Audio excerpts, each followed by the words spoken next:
Doing All right, in yourself. good. Mr. Chanel from Chi-Town. Yes, indeed. All right, all right. Windy City. Listen, I've been to Chicago well enough to know that they don't call it the Windy City because it's a joke. They call it the Windy City on a very serious note. What's Yes. up, Mama? I see you up there. My mom is on here.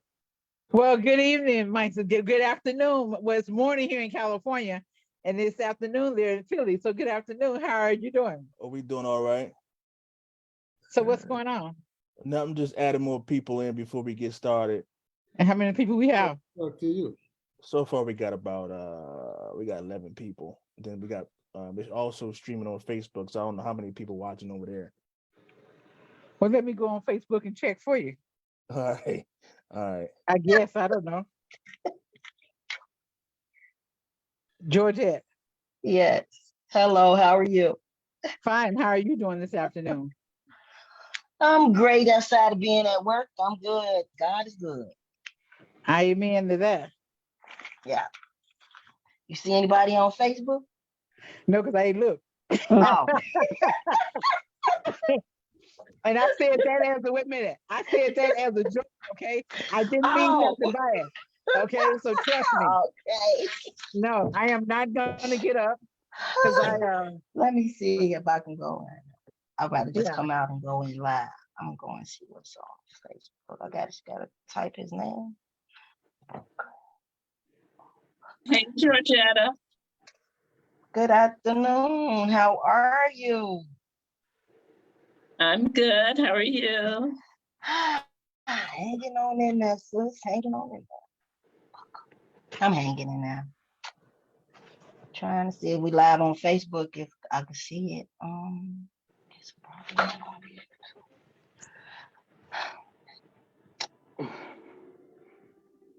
I'm gonna check it real quick. Let me see. Okay, thank you. don't mess up. Oh, I ain't gonna mess it up. I ain't trying to kick myself out either, but I'll Let's let him see. do I'm gonna try to. Well, since Yeah. everybody's Yeah, trying, let me try. Yeah, it's on I'll here. let y'all. Oh, you are? Okay. Yeah. Okay. Yep, it's on there. Okay. All So right, how many is it? we gonna get started. Okay. So I just ask everybody to mute their phone or Okay, wait a minute. computer or whatever device you want, besides Chris and myself. And then if anybody want to speak, just like raise your hand and then we can get you in there.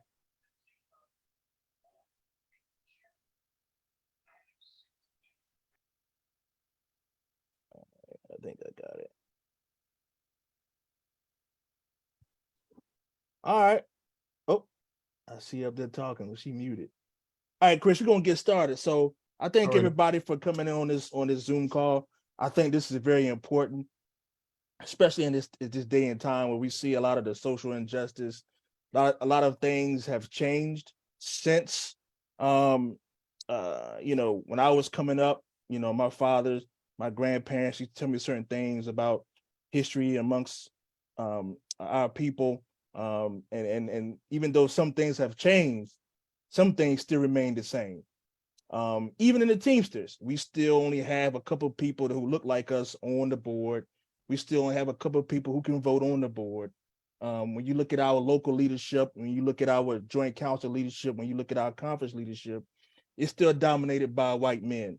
When you look at the overall membership, we make up a large portion of that, right? And then when it comes to things that happen with George Floyd and then Tyree Nichols and Ahmaud Arbery and all of our brothers and sisters who lost their lives, we don't get a lot of support from our union on these issues that are very, very important to us.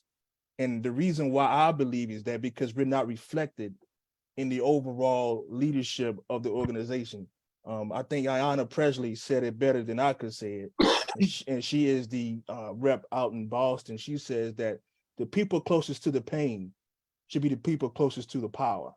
And because we don't have that dynamic in the Teamsters, when there's pain in our community, the people in power don't show up.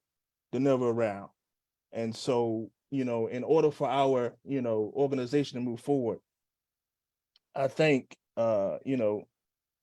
we need to get more involved. We just had our Philadelphia chapter TNBC meeting, and it was a lot of good conversation. And we actually talked about what do we need to do as Black trade unionists to get more involved in the union, get more involved in leadership, get more involved in our society. And so I asked Chris, because Chris is the longest tenured principal officer in the Teamsters. He's also one of our brothers. And so, Chris, what can we do? What does Black history, because you've been around a lot longer than a lot of us have, what does Black history mean to us as an organization, and from what you see? So I think it's an instrument of teaching. It's a guidebook, so we've had, Frederick Douglass, we've had Harriet Tubman, we've had Dr. Martin Luther King, Malcolm X, Elijah Muhammad. And we see these people who put their lives on the line to move us towards liberation.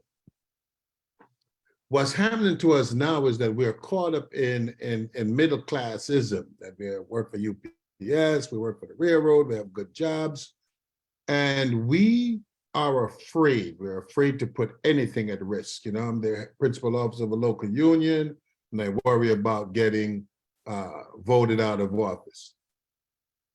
And if that's the wheels on which we roll, we'll never accomplish anything. So, and I'll give you, for instance, on February the 16th, globally, there was a stand-up call in solidarity with Mumia Abu-Jamal, which maybe a lot of people don't even know who Mumia Abu-Jamal is. Been in prison now for 41 years. Not popular. He's purported to be a cop killer, which we know is not true. But Local 808 was part of an action in New York in solidarity with freeing Mumia Abu-Jamal and calling for a new trial. First of all, we think he should just be freed after 41 years in prison. But certainly there should be, if at the very least, there should be a new trial. If we're not going to take those stands, if we're not going to stand up for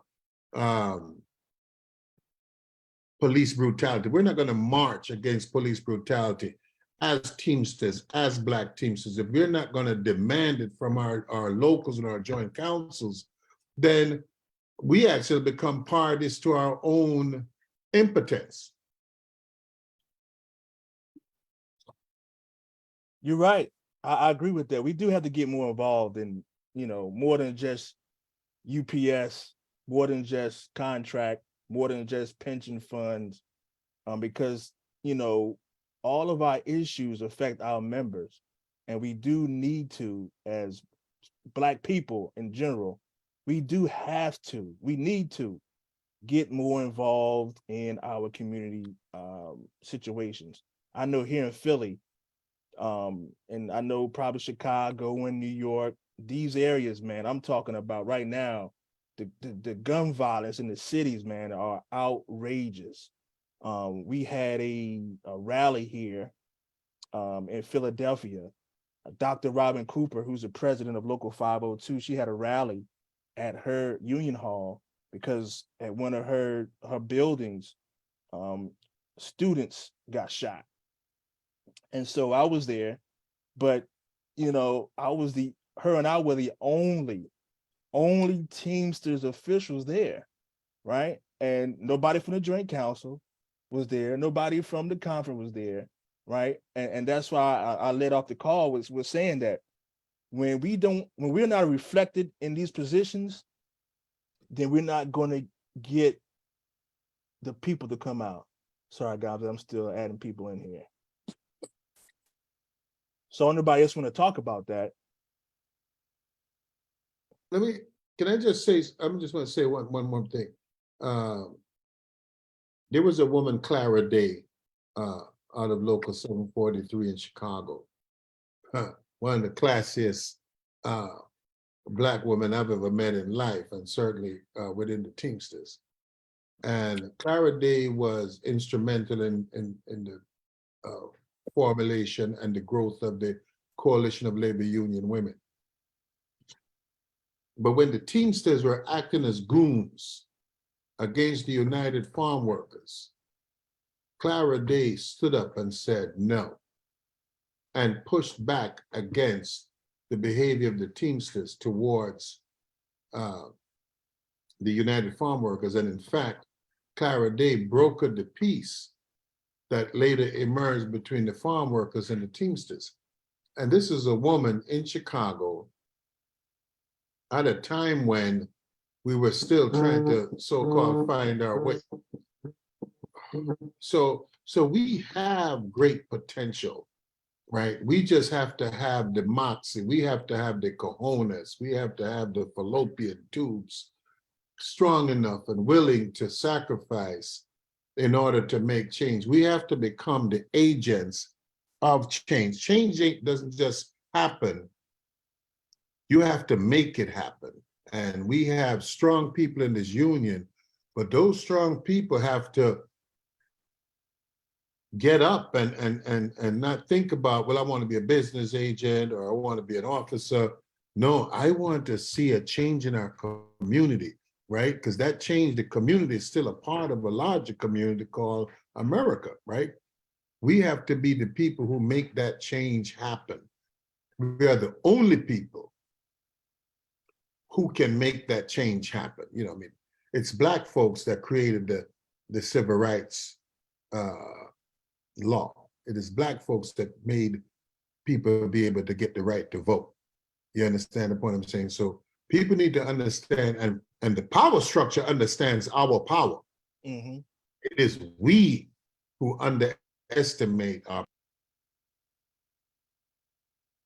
So I'm gonna ask my brother over here, Marcus King, how do we get to that point where we understand that power? I mean, we talk about it a lot, and me and Marcus just had a conversation about this a couple hours ago, where we understand who we are and what we have, but for whatever reason, when it comes time to really put that power into action, man, we either, oh, I'm not going to do it, or from what I've seen in my short time being an officer is we oftentimes look for validation from my white brothers and that's in these leadership positions. We feel like we can't do nothing on our own, so to speak. We have to have something that they give us instead of just working together to build something that we can call our own.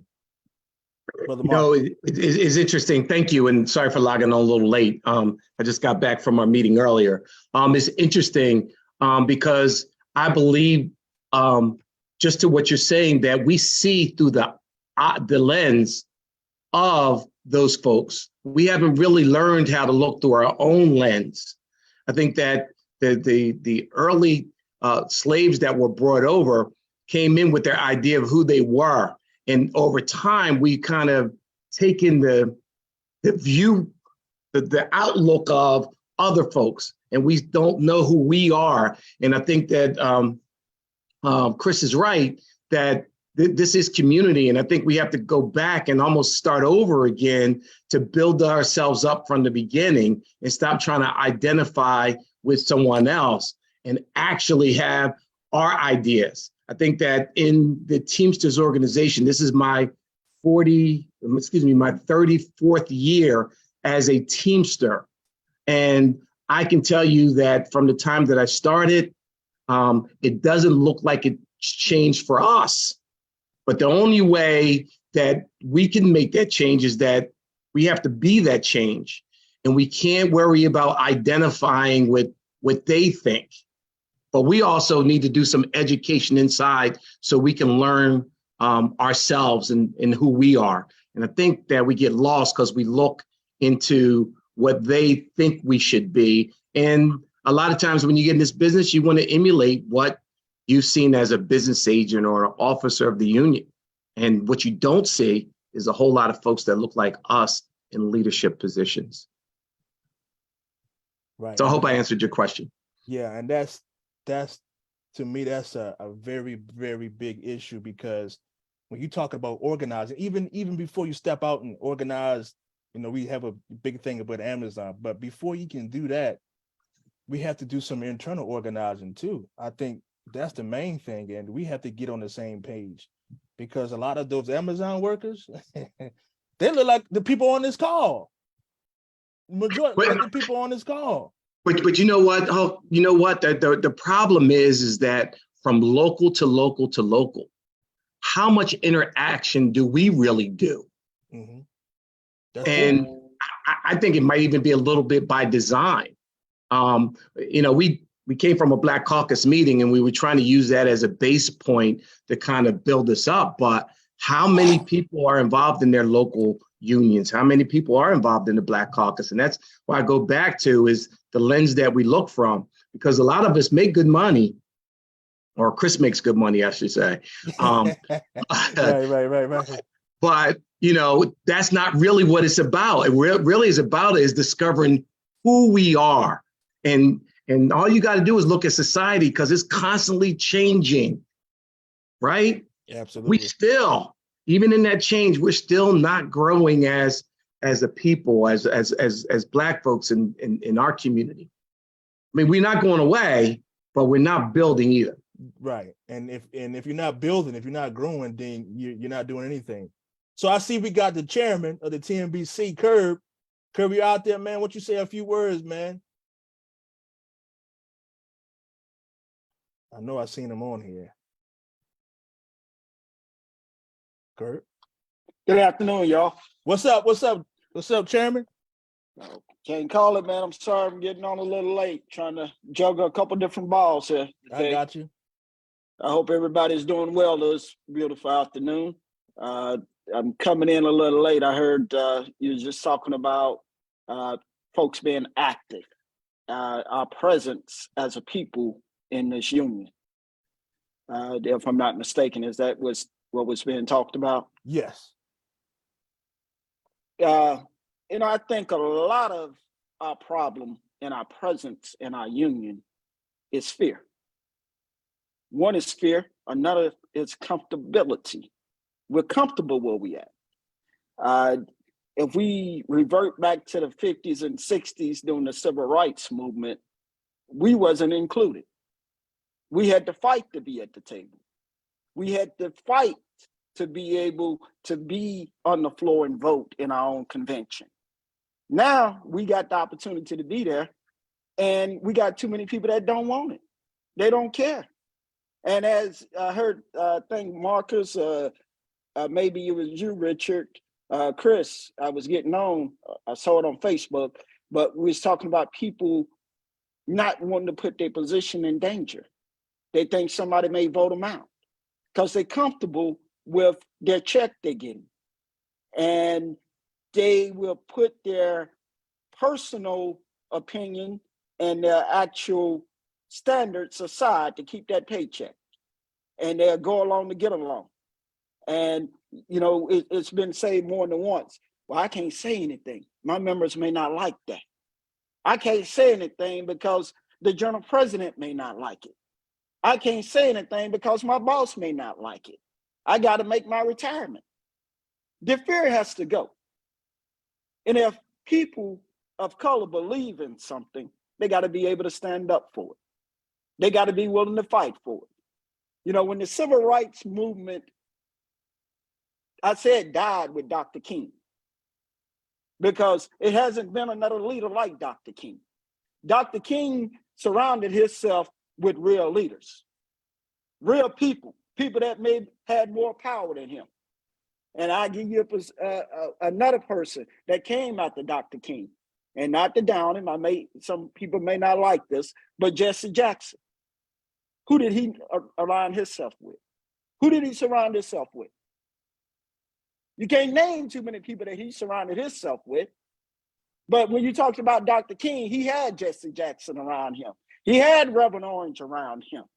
You can keep going on and on about the people he surrounded himself with, because it was about building power. And the Teamsters Union and the labor movement is not a Black power movement today. It's about the next election. It's about the next 3 years or the next 5 years. And that's if you're black or white. It ain't about building power for the workers, and it's not building power for the blacks. And when we talk about Black history for Teamsters, we got to dig deep. We get a little dab about Clara Date. We get a dab about T.A. Stores.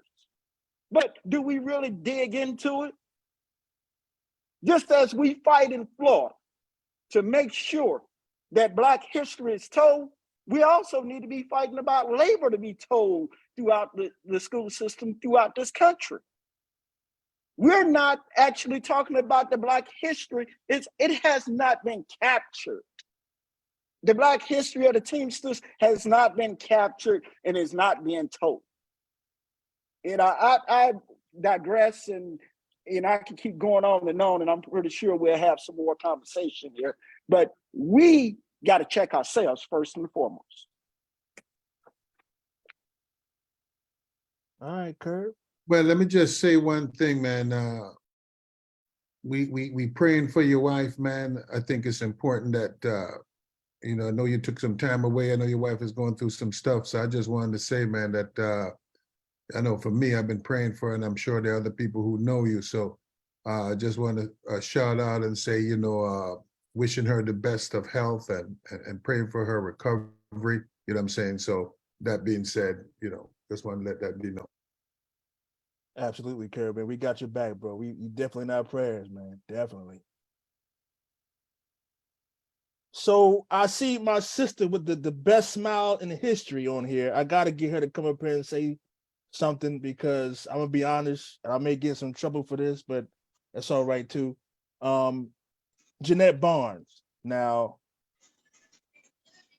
she was probably the only person that really came to me and talked to me and kind of like sat me down and said, "Hey, Hooker, you earned this spot. You need to make sure you participate in everything that your spot has given you." Because I was one of the ones who didn't like to go to my joint council. I didn't really like a lot of the, the people up there. Don't really like politics, man. But she sat me down and she told me, like, only she could, you need to be there. Your members put you there. You need to be there. And I still don't like what happened to her. I think we talked about it at the TMBC. And I think as Black people, I think we should have made all kind of ruckus. And for Curb too. Because when the general president says that he's a great organizer and he's this and he can do that, but then you fire him, I have a problem with that, especially being a Black man. To me, the chairman of the TNBC, he represents, for all intents and purposes, he represents the Black people in the Teamsters. When that person gets fired because of politics, that really bothers me. It still bothers me to this day. What happened to Jeanette, what happened to Curb and Myron Sharp, that still bothers me to this day. Because it just shows that they feel as though they can do whatever they want to Black folks. And that's not right. It's not fair. We pay dues like everybody else do, right? So why do we continue to get trampled on, and why do we continue to let it happen? Jeanette, what you got for it? Good afternoon, Richard and everybody. Thank you for inviting me to listen to your program. I didn't know I would be speaking today. I thought I would just be enjoying the program. I hope that everybody is doing well. I'll just say this. When I was a member of the Teamsters Union, I felt it my obligation to pass on information that I had that would make anybody in a position of power better, or that would help them to build confidence in their role that they earned. I've had many conversations with principal officers, executive board members, business agents, anything that I could offer to improve them in their role, I didn't hesitate because I want to see folks win. I want to see you live out your full potential in your role. I think that if you lobby for a job, if you run for a position, or if you accept the job, I think you should do it. So I don't think that you have the option not to do this role that you accepted. So when I caught you slipping, Yeah, yeah, I would give you a phone call. And I got to tell you, Richard, you're not the only phone call I made. yeah, I made many yeah. phone calls and had many in-person conversations. Look at Marcus. Yeah, yeah. I don't care. You took the job. Do your job. You know, I attended many TNBC meetings where I'm sitting in the audience saying, are you going to fulfill the mission? Are you going to fulfill the mission? Because the mission is to educate. Is to educate. And if I'm at the conference and I don't see the mission being fulfilled, then I'm asking questions. And I say that everybody should ask questions and everybody should hold leadership's feet to the fire. If you are a member and you're paying your dues, then you should ask questions. If you don't know, if you're wondering, you shouldn't talk amongst yourself and your peers and your friends.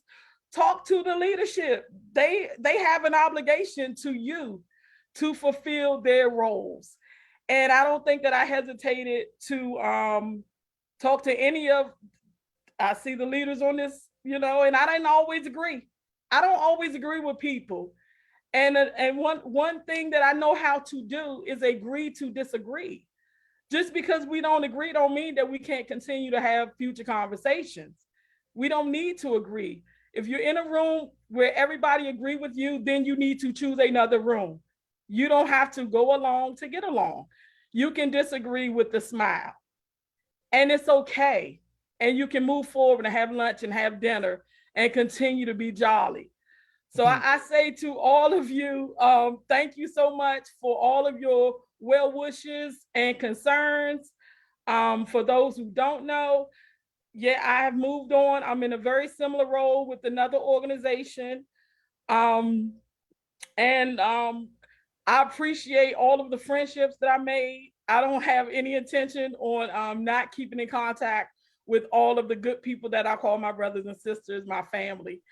And that's pretty much all I have. Hold everybody's feet to the fire. If they have a role, a position, they have things they have obligations that they need to fill, and it's up to every member to ask questions and make sure that folks do their jobs, the jobs that they ran for and were elected to do. If you don't want it, resign.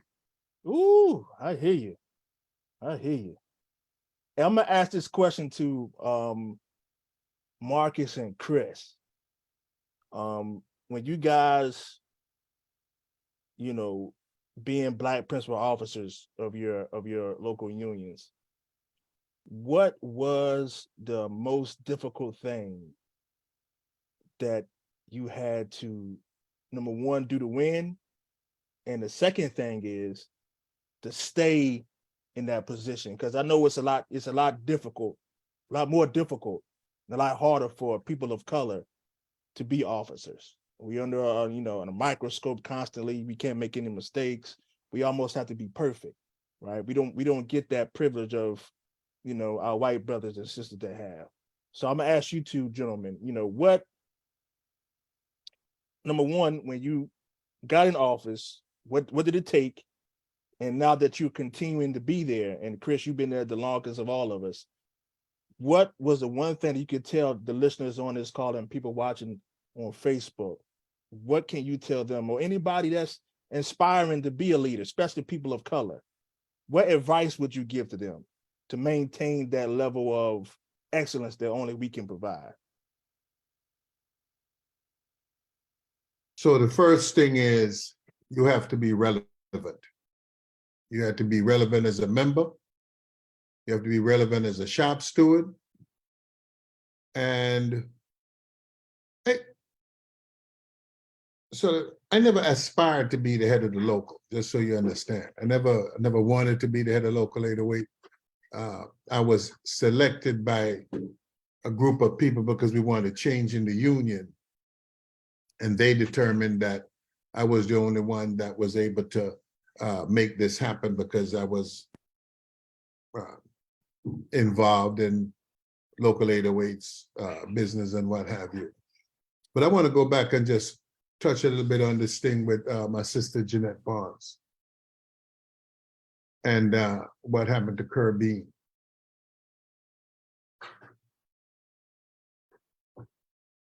What I'm going to say is going to offend some people, but it needs to be said. In New Orleans, our general president should have walked into a room in which he was greeted by silence and departed a room in which he departed in silence.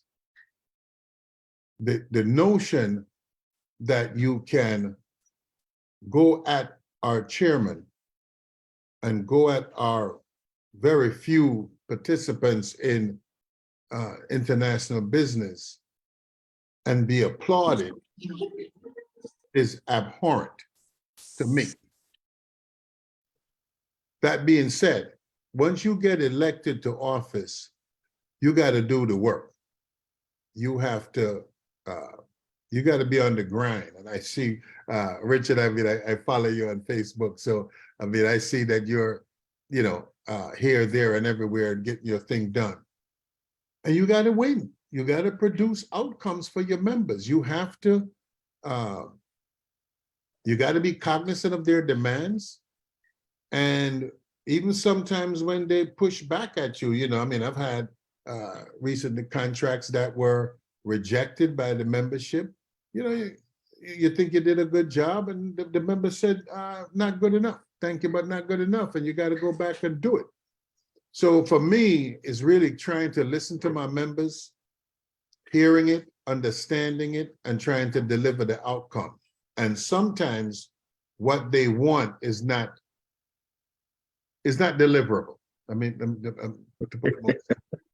and you got to tell them, right? You just got to say, hey, listen, it's not available. You know, you're not going to be able to stay home and collect a check 5 days a week. You have to kind of come into the place and sweep up, right?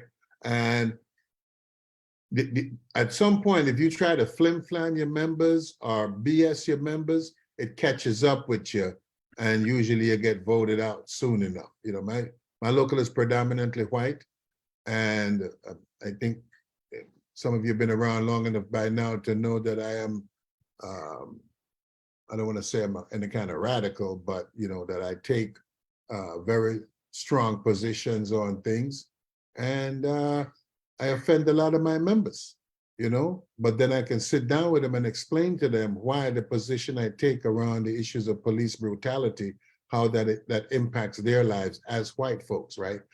Just this, not today, today's just Friday morning, I was doing this here at this National Labor Management Conference in a room in which there were probably less than 10 Blacks in the room, and chastising them for not being involved with things like Freedom for Mamiya, or why they weren't sending money to Stacey Abrams for her, you know, when you think of the work that she did that allowed our pension funds to be what it is.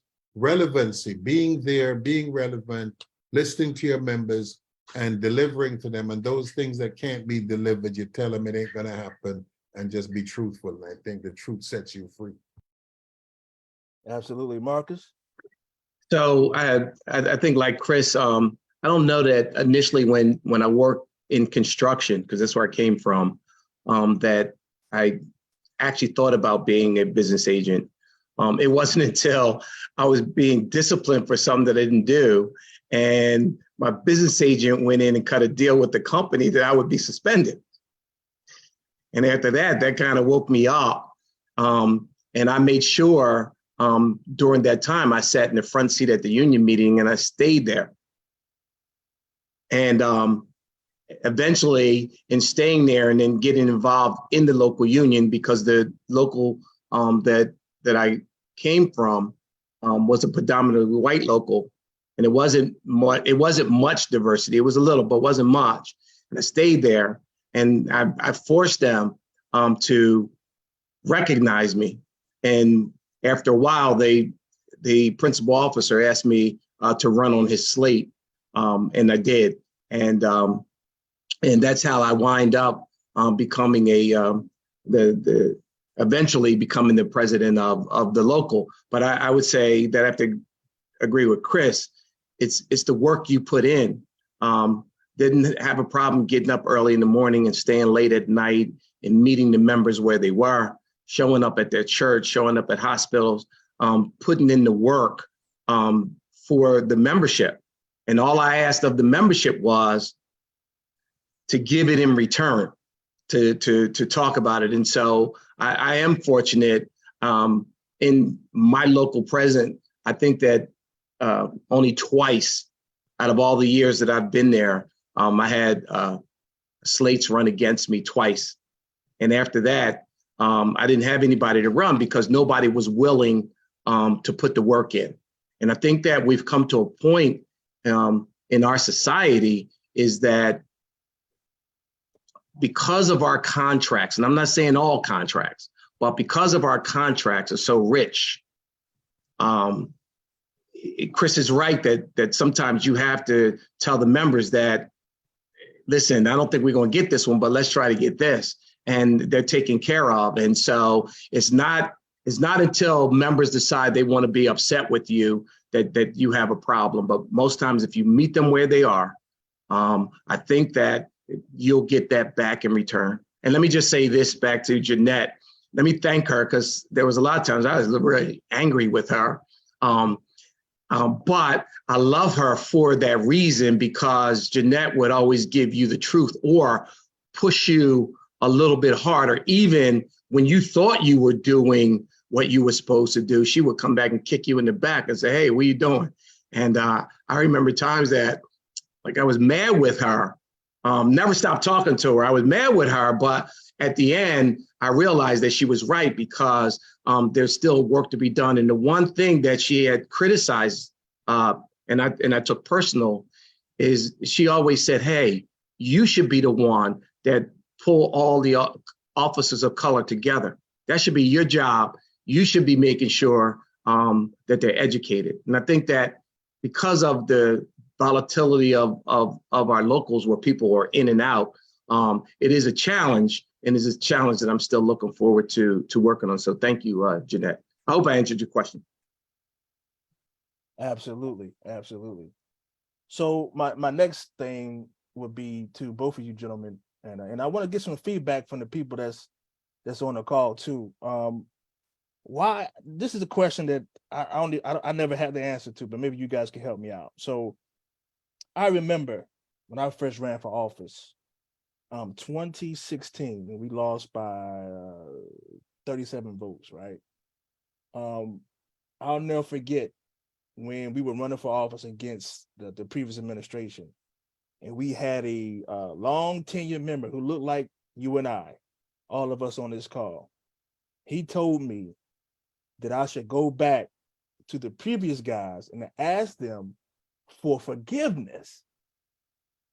I said, ask them for forgiveness. I'm thinking to myself, what's wrong with our people where we feel as though that when one of us is trying to make something better, when one of us is trying to fight, one of us is trying to move forward, we oftentimes feel is that we have to have some type of we need, nothing against our white brothers and sisters, nothing that's not what this is about. Why do we feel like we need their approval? Or why do we need forgiveness? Why do we need, you know what I'm saying? So, and every time I see this brother now, I think about that, like, why? Why would you say that? Like, what is it about Black people where we feel we need, forgiveness, or we need a handout, or we need a pat on the back, or we need something from somebody else other than who we got right here? I mean, somebody got to help me out with that question, because that has always bothered me, always. So that comes from being powerless for so long. That the idea, I mean, Harriet Tubman went through this where she said she wished she would free more people if only they knew that they weren't free, right? Mm. Paraphrasing. A lot of our people measure their self-worth by money, you know, what kind of job they got, how much money they make or whatever. They don't have self-worth in their own humanity, right? And so the notion that you had the temerity to go up against the white power structure, the white aristocracy, put you out, because I've had the same thing. But those people accept their second-class nature. I built pyramids. I didn't pick cotton, you know what I'm saying? And so I've never aligned myself with slavery or any of those things. Slavery was a moment in time, or the period of enslavement was a moment in time in terms of the richness of our history as a people. And so therefore, because I don't put myself in that position, excuse me, I don't walk in that mindset. And I think it's important, we had a point where James P. Hoffa had come to San Jose and functioned in what I thought was a very disrespectful manner. And so the day he decides to come to the convention, the TNBC convention, and speak, and he shouts, "Hey, you ready for me?" And I said, "No." And he must have waited in the back of that room for some good long period of time that somebody had to come up to me and says, "Hey, he has a flight to catch." And I was like, "Oh, okay." And you cannot accept the idea that you pick cotton. You know what I'm saying? White folks pick cotton. You know, the Irish were the first people enslaved in the Western world. And if you don't understand that there's a word called SERF, serf, that a serf was a slave in Bonnie old England before What is you doing? Excuse me? No, hold on. Go ahead. Yeah, if they don't understand that slavery existed in England and some of these European countries before it ever got exported elsewhere, then you have a misconstruction of who you are in context of history, right? But Dr. King said something one time about political leaders, right? Because you ran for office, you lost, you ran again, and you won, right? And he said the majority of Negro political leaders do not ascend to prominence on the shoulders of mass support, which is a very important thing to have, mass support. He says most are still selected by white leadership, elevated to position, supplied with resources, and inevitably subjected to white control. This is something that we're going to encounter in August. And we're going to see this white power structure move to take over TNBC. It's been a dream of them for some time. Some people said it was only a very short period of time when they didn't have that kind of power. But I think it's important for us to have loyalty to goals and outcomes rather than loyalty to people. Because people come and go, right? So you put a bullet in Dr. King and somebody goes, well, the civil rights movement is over. It has never been over. The civil rights movement was being fought before Dr. King was even born. You understand what I'm saying? People were burning cotton and burning plantations hundreds of years ago. You understand what I'm saying? And if you go through the Caribbean, you know, they burned sugar cane and tobacco. So there was always resistance to this notion of enslavement because we came from a rich history, right? And the people that they brought over came from a place where we had stuff. And they're like, yo, what's going on here? So this idea that the civil rights period was this very narrow window and it was only Dr. King and what have you is a false narrative. Dr. King did not cross the Edmund Pettus Bridge by himself. And people like Jesse Lee Jackson, who died trying to get the right to vote, people like Fannie Lou Hamer, we don't talk enough about, so there's Dr. King, Dr. King, Dr. King. And then all these other voices that were in the movement to gain this right to vote, to gain this civil rights. But we have to take it further, and we have more power. And I'm going to say what I'm saying now. There are over 400,000 Blacks in this union. Only 186,000 amalgamated votes determined the outcome of the last election, which means that there are enough Blacks to chunk all of that, right? And deliver a different outcome. But we don't run because we're Black. We run because being Black gives us a perspective that the dominant group doesn't have, because they believe that they're going to survive fascism, that they're going to survive the oligarchy. And there's a saying that goes back to Germany, and I'm going to paraphrase, first they came for the communists, and I wasn't communist, so I didn't care. And then they came for the Jews, and I wasn't a Jew, so I didn't care. And then they came for the trade unionists, and I wasn't a trade unionist, so I didn't care. And then one day they came for me, and there was no one around to care, right? We have to be the voice that says, you got to care, and you got to care now. You got to care that they attacked Jeanette Barnes. You got to care that they terminated Kerbine. You got to care that they're attacking Tommy Ratliff down in DC 639. When I wrote a letter to Jimmy Hoffa, and I got attacked by the executive board of TNBC. How dare you write this letter without our approval? I'm saying, that's my brother. I don't need your approval to stand in solidarity with him. And when we have that mindset, then we are going to build a TNBC that is relevant, that's not waiting for Local 623 to send them to the next convention, that they readily gave up that Carnival cruise because TNBC was relevant in their life and in their future. And that's the path that we have to go on. So Chris, and Hoke, I know that this Black History Month, one fact that I like for most people to consider is to do a little homework. Find out when the first Africans came to America. And I think most people will be shocked to know that they were here long before those folks who were lost coming from Europe came to this country.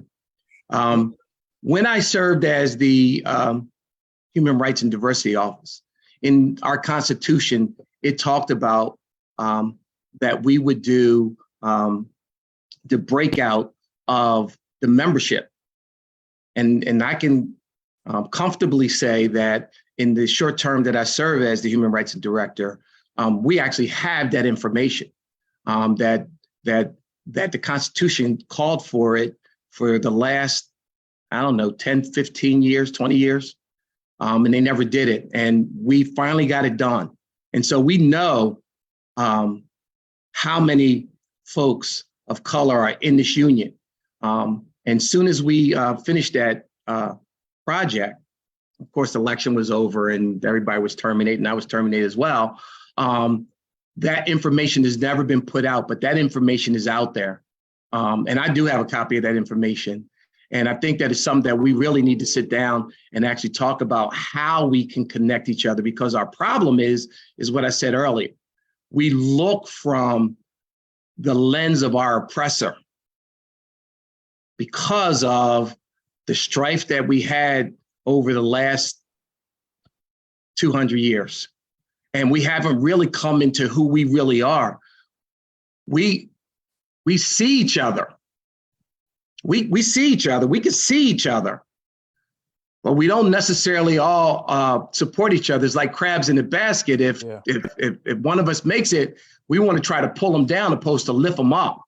And I think that is a mindset of looking through that lens of what we think is right and what we think is wrong. And I think that is going to be up to us, because we're going to have to be the ones. We're going to have to be the difference makers to make sure that we lift each other up. We don't necessarily have to like all our ideas, but we should surround us to lift us up, because the truth really is, in this organization, you don't have that. And so most times you're kind of out there by yourself. And so I think that's one of the pieces that I foresee in holding this position, is that if you want to make any traction to move beyond your local union, then you have to have the support of the folks on this call, another support that looks like us, because nationally within our organization, you're not going to get that support.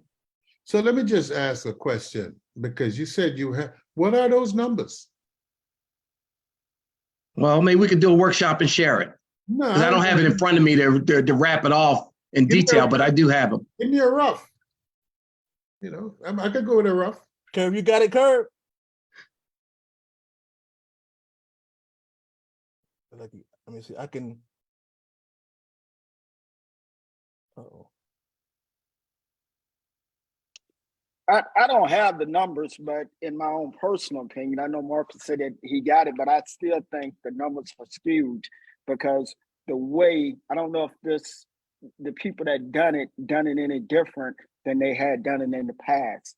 And the way they actually tried to break the numbers down and not do what the Constitution Committee and the floor had voted on and demanded, is that they actually, I know in the past they done this, and this new one that was done, I don't know if they done it the same way, and that was taking the number of registered voters, looking at the zip codes, looking at their voter registration parties, where they worked at, and it was all hypothetical research that was done, instead of having each local to do a survey, as the Constitution Committee had presented to the floor and voted on, I think back in 2001, if I'm not mistaken, maybe in 6, but it was at one of the conventions where it was voted on to do a demographic study. And it was always afraid to put it out to the local unions for pushback, and that the locals wouldn't do it because of the local autonomy. And, you know, I had been told more than once, well, we already done this study. You know, we done it through the breakdown of the voter registration. And, you know, this company done it for us. So there again, Marcus, I don't know the company. No, it was a deeper dive. It was a deeper dive than that. You're right. It was a deeper dive than that. However, I think you're right in that the next move was to take that information, meet with local unions, and then dig a little deeper. But those numbers are out there.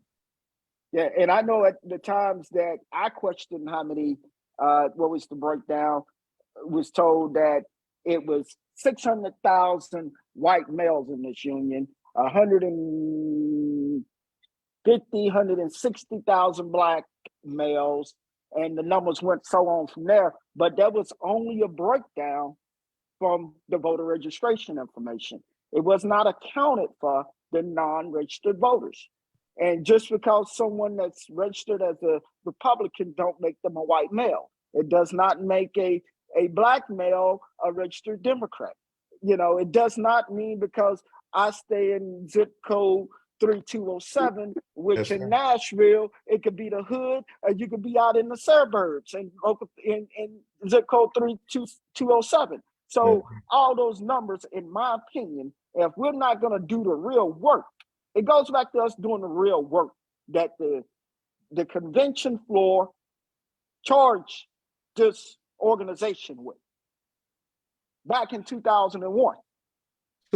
But if the work is not going to be done, we shouldn't talk about it. So all of that happened, the creation of the human rights and diversity, was all to get around something else that was happening, that was being pushed by TNBC at that point. And the fact of the matter is, and I'm going to just say this, it's irrelevant how many blacks, how many women, how many of anything is in this union. If you want to be a leader, they will vote for you to be the leader if you have proven that you have what it takes to take them to the next point. You understand what I'm saying? So I think it's very important that we know certain things, right? Right. I mean, but I don't think we should dwell on that, because women who might be a minority in the union as a whole are leading local unions. Let me Right? just say, Chris, let me just say the reason why I said it out loud is that we had begun to go down that road, and then that road was cut off. So I'm agreeing with you. I think you're absolutely 100% right that it doesn't really matter, because who involved is who shows up. Yeah. But I think we have to grow from that standpoint, because the work that was put in, and there was some good work that was put in, has now been stifled. And now it's kind of like either we start all over again, or we have to look at it from a different way. So they want to drive the mind. You got to understand, the mindset of the leadership is really no different than the mindset of the overall society in this movement towards an oligarchy, in this movement towards where just a few people control so much. So they want to drive out the voices, merge these guys with those guys, and get rid of them so they can't be anybody, nobody will hear from them again. The fact of the matter is that they don't have what it takes to actually hear the voices and then contend with what that message is, bring about the broader and better outcome for the working class, right? I tell people all the time, the ship for business agents and officers and so forth is X. Call it 5,000. There'll never be more than 5,000 business agents, officers, and what have you. But there's still 1 million plus rank and file members, and there'll always be 1 million plus rank and file members. You understand what I'm saying? The question is, how do we move their issues forward, right? And the fact of the matter is that the Black leadership, because we have a different historical perspective, so we move in a different manner, we are saying things that they don't want to hear. And as long as it's only about this group and that group and that group, then the so-called white paper guys can just as well go to hell. But it's the white paper guys that are keeping this place rolling, right? And so that we have to continue. Listen, they've been threatening me since January 1, maybe January 15th, 1990, after I opened my mouth for the first time, right? I never feared it. I never feared them coming and telling, I mean, I've had people put up big money to run against me and to have people run against me and what have you like that. I keep saying the same thing over and over. You know what I'm saying? And if you can disprove me, then you can have the local and I'll willingly follow you. But you got to disprove me. And they haven't been able to do that. And when they were riding with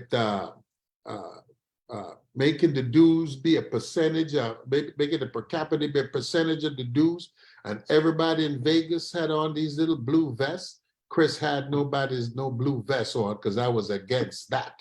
And now what we see now is that all of this money is centralized at the international, right? And they don't need to come back and have conversation with the local unions about anything, because all the power being resources going towards them. So they could come tomorrow and says, hey, hooker, I want you to be this. And I'm going to just say some things that's going to offend some people. When you're going to make somebody be the head of human rights and diversity, it would be good that those people had did some work in that arena, right? Of fighting for someone's human rights, of fighting for diversity, of doing some of these things. So to just put a body there, and that body has no history of ever taking a step that was not mandated by a white man, is a sad and atrocious situation. And this is what, so I don't play into it. And I'm going to call it out, and I'm going to speak out against it, because it is wrong, not just for us as Blacks, it is wrong for the union. And that's why this union cannot coalesce around very important issues like voter suppression.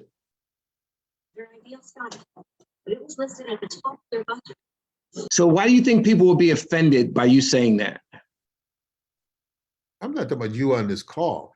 I'm talking about. No, I'm just saying in general, why do you think people would be, you mean at the international would be offended? Absolutely, Okay. because you put that person there because you intended never for them to do anything that you would perceive to be threatening to you, when in fact it would never be threatening to you. It would actually empower you if we empowered the grassroots.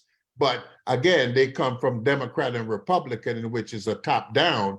We come from bottoms up. I agree. The stronger the root, the stronger the tree. Right, They think it's the leaves that's running thing. I'm telling them it's the roots that's running things. You understand what I'm saying? Mm-hmm. So they fear having that kind of situation be out there, and having somebody that's going to come into the office of the general president and says, Mr. General President, sir, we need to go and march in Georgia against voter suppression. We need to go and march in Memphis against the killing of Tyree Nichols. We need to go and march over here for this and that. They don't want that, right? They want to be able to cruise down the block and act like they're on all sides of every event. You can't be on all sides of every event. They just got, this 4 sick days out of the railroads. And I'm telling you, if you see the reporting of getting these 4 days, you would thought these suckers had battled. Unions that voted yes to taking the contract. When I talked about having a rally in Grand Central, they said, well, Chris, we took the contract, so we ain't going. You should see their press releases and their blurbs to their membership about how they got these 4 sick days. It's embarrassing. This is a flim-flam game for some of them, but it's real for some of us, because some of us, particularly as Black people, knowing that we need organization to survive, okay, because we come from that tradition, we know the difference. And so while they're out there now after voting yes to take no sick days, and my brother Tony Cardwell and a few who continued to fight afterwards, now they want to act like they were a part of the struggle.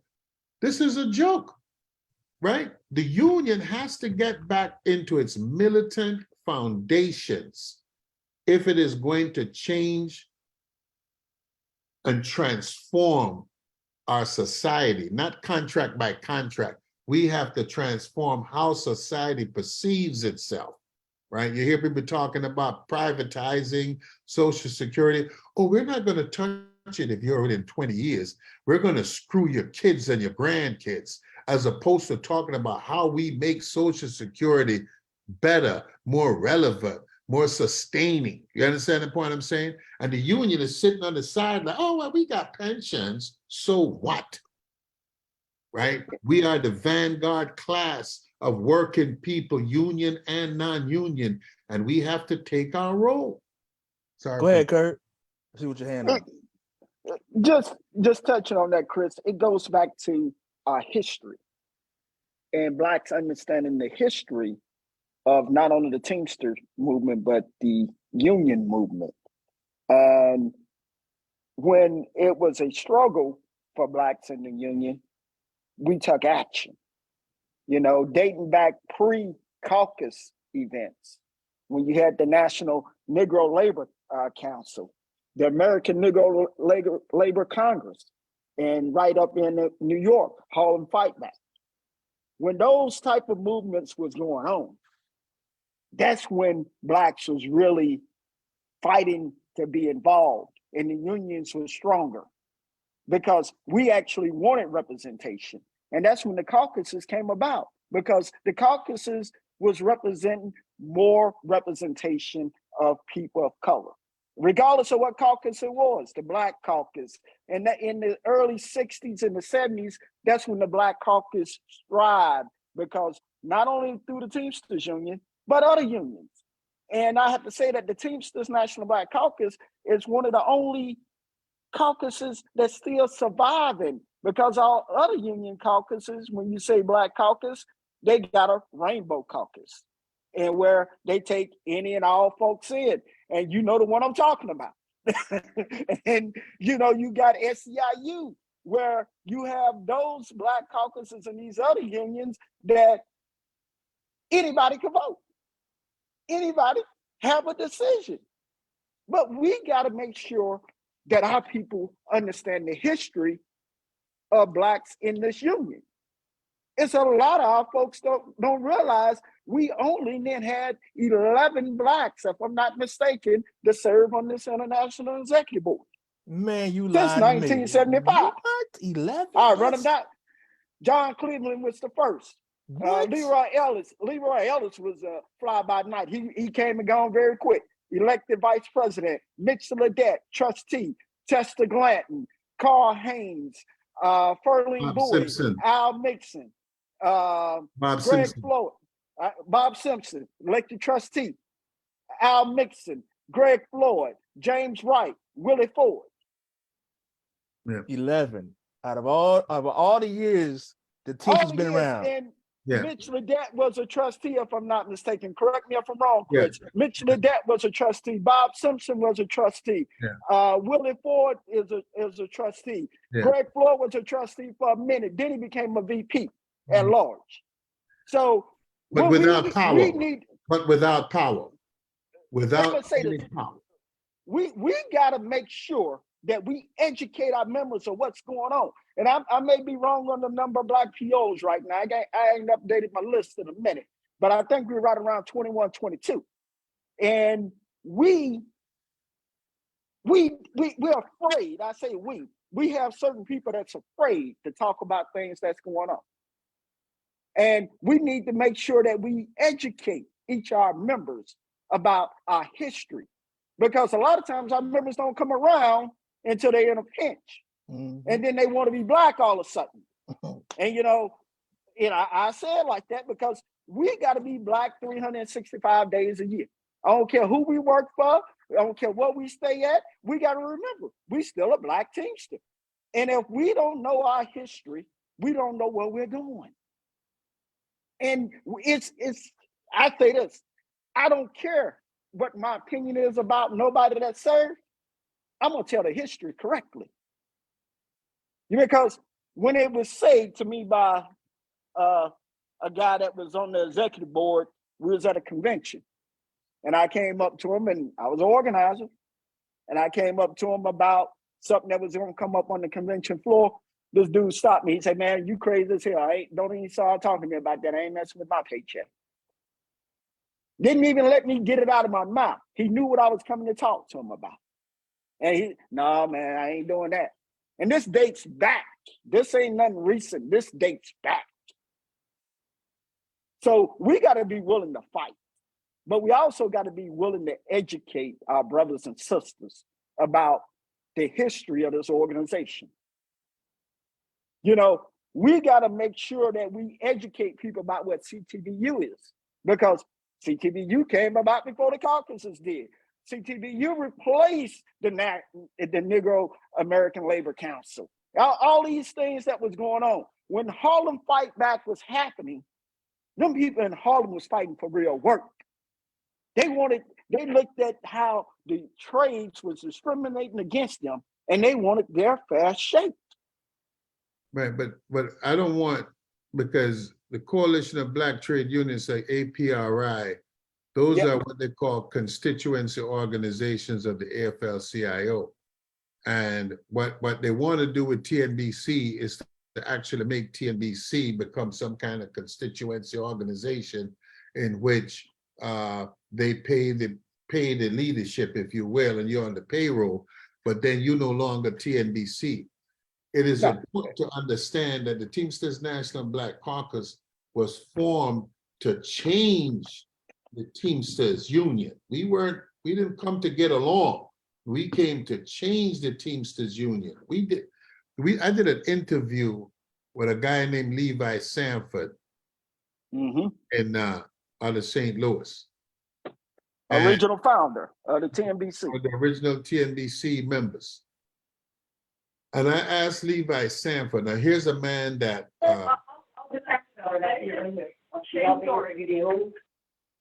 here's someone who had worked with Harold Gibbons, one of the storied leaders of our union, uh, went to Harvard and everything like that, and organized and did all these things, business agent, did all these things. And when I asked him, I says, of all the things that you have done in the Teamsters, what are you most proud of? And with tears in his eyes, he said, TNBC. I almost cried right there. I couldn't believe that that would have been his answer. And it says that to those people in that time, they knew the purpose that they intended this organization to have for them. Well, it was for themselves because they were in that time, but also the legacy that came after that point. And so, and that's why I said we have to have a unity of purpose. All those people, Doc James had a little schism with Bob Simpson, they back and forth, and you had well, God, it was the head of the look, Eddie Cornegay, and them had the little things. But there was a central unity of purpose of knowing that we needed to empower Blacks, we needed to empower women in this organization. I don't want to be a voting member of the Women's Caucus. Women can handle their own business. You know what I'm saying? They could take their own votes. They need no input from me. And so to the point that Kerb was making with respect to these rainbow people and what have you like that, this is how you know that the white man has dominion over your business, that you scared to call yourself what you really are. You know, the Latinos have issues that's germane to them. And I don't like the term Latino because, you know, Latin is a language. It's not a racial group, right? So we need to be talking about whether they're, and then the Mexicans have a whole different perspective than Cubans do, different than Puerto Ricans do, right? So there's this whole thing. But we need to ultimately, right, whatever we think about as Blacks, as women, as Latinos or whatever, it has to be brought back to the table of the working class. And how do these things help to empower the working class for better wages, better conditions, safer environments, more weight, more pay, better pensions, better health coverage, sucking some of the profit away from these profiteers and back into the pockets of the working class. That's ultimately, when we do all of this, that's the gumbo we trying to make right there, right? We putting all these pieces together with empowering women, empowering Blacks, empowering whites, empowering all these different people, because these white, so they have power, they have no power. Sean O'Brien has no power. Jimmy Hoffa had no power. Probably the last guy around here that had some power was James Riddle Hoffa, and they locked his behind up because he had power, right? When you have power, they do one or two things. They either lock you up or they kill you, right? These guys, they could walk around and chirp all day long. They have no power. They have no power, or very little power. The only little power they have is mucking around with Richard Hooker and Chris Severe, Marcus King, and firing Kerr Bean and thinking they did something. Jeanette moved on with like a flower. She just floated across there. Hey, I'm back. You know what I'm saying? But they lost out, because here's what's happening now. You still want my Black Drive money, but there are no Black Drive reps. And when you go and select some Black Drive reps, who are they? Are they your stooges? Or are they people that are going to represent the interests of the Black participants of your local, of this international union? You understand what I'm saying? So they're going to pump up, oh, hey, Chris, here's $80,000. And you'd make sure everybody knows that Sean O'Brien is the greatest thing since sliced bread. And Jimmy Hoffa was the greatest thing since sliced bread. And this, no. The membership is the power. And we need to have less stooges and more real stand-up leadership in these positions if we're going to build. And that has to come from us making a transformational move to change what this international Teamsters behave like. Kerb, so Chris just said a whole mouthful, man. It's too much. Sorry. No, that's good stuff, man. You walking heavy, man. I appreciate it.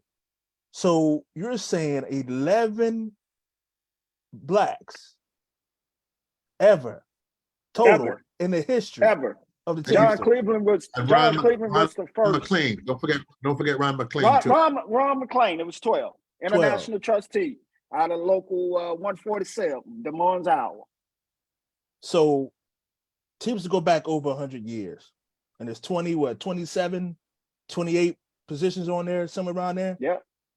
And you mean to tell me that long, that many positions, and we only had 11 12. people. 12. 12 I forgot about Ron McLean. He was Man, a you trustee can't- also. You From can't be 1903 to 1975, there was 0. Just so you understand. Yep. 75 was John Cleveland. The first elected vice president at large was Leroy Ellis, and nobody thought he could win. He was a truck driver out of Chicago. Nobody thought Leroy would win. And some of those lessons I think we need to learn, because when he got elected, that was a struggle by itself, right? It was a split slate. Well, you had Kerry, and then you had you had the split of the other two slates. You had R.V. Durham on one and Dopey Yep. Walter Shea on the other one. Who they know couldn't win nothing. But again, North-South discrimination, they saw R.V. as this country boy. So they put up this slate that they knew was going to be useless. R.V. lost, Ron Kerry wins. And it changes the dynamics of the union. You know, it just told us it's like the Mississippi River after a great flood, just changing course. And so we are where we are now. And the question then becomes, again, ultimately, what does all of this do to get us to a better contract so that we can grow our union, right?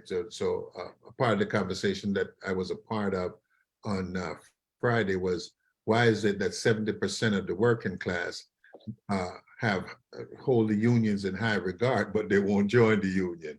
And that's something that we need to ponder seriously. Yeah. And you know, something else, Chris, a lot of folks don't realize, after Bob won, International came after Bob. The local was trustee. Bob Simpson was the founding spokesperson for TNBC. And then when he won as International trustee, they came after him because he did have power. Take him out. Yeah, they came after Bob big time and did some things to Bob that were abhorrent to a man that had done so much for the labor movement. But again, you know, Bob really had power because Bob's largeness or largesse over so many people from Canada to the South. People love Bob Simpson. And Ron Kerry, them knew they had to get rid of him because he was not a part of their slate. He actually won from being on R.V. Durham's slate, and they had to get rid of him, and they did. So this is how we know that regardless of whether they so-called TDU, SYU, JBU, whatever they want to be, the fact of the matter is that when it comes to addressing Black power, they're willing to kill it, destroy it, or do whatever because they fear it. And, you know, another history lesson for some folks, you know, if you hadn't heard of Mitch Ledet out of Local 270, a giant, you know, that man took on the police in New Orleans. Like I said, they wasn't in New Orleans. He ran New Orleans, Mitch Ledet. And he was a founding member of TNBC also. It's so much history that's not being told about the Blacks in this union. And it hasn't been captured.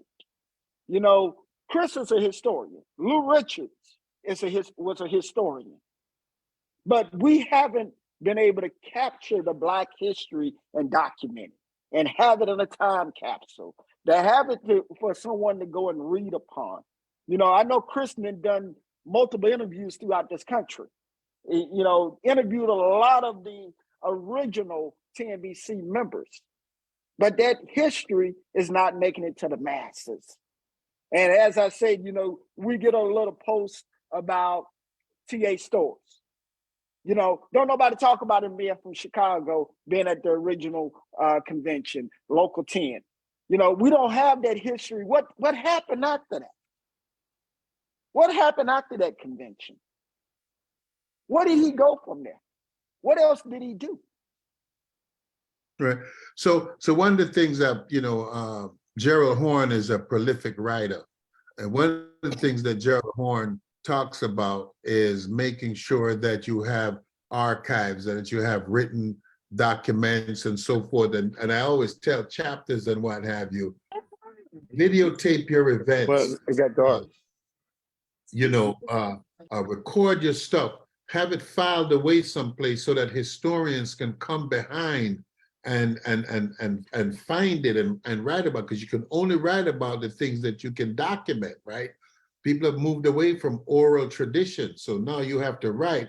So what we did was we went around and we talked to a lot of the, and I wish this idea had come to me before, because I'd love to have talked to Doc James, but we interviewed Claude Brown and Levi Sanford, Amos Green, Henry Perry. And I think we have to talk to, even the Nate Jacksons. I mean, because they have stories to tell. They preceded us, in that regard. They have stories to tell about what did the union look like? What was the impact? What impacts did they have on the movement? What did they see? What did they know? Because at some point, they all die off and nobody remembers anything. I mean, we just missed talking to my man down in New Orleans, Mitch Ledette, who happened to pass away, and I'm friends with his daughter. But I mean, I could talk to her about things, but it would have been a beautiful thing to have been able to talk to Mitch. And the sad part about it is that George Wesley knew how to get in touch with Mitch and wouldn't pass that information on so we could talk to him before he passed away. And I'll say it because it's true.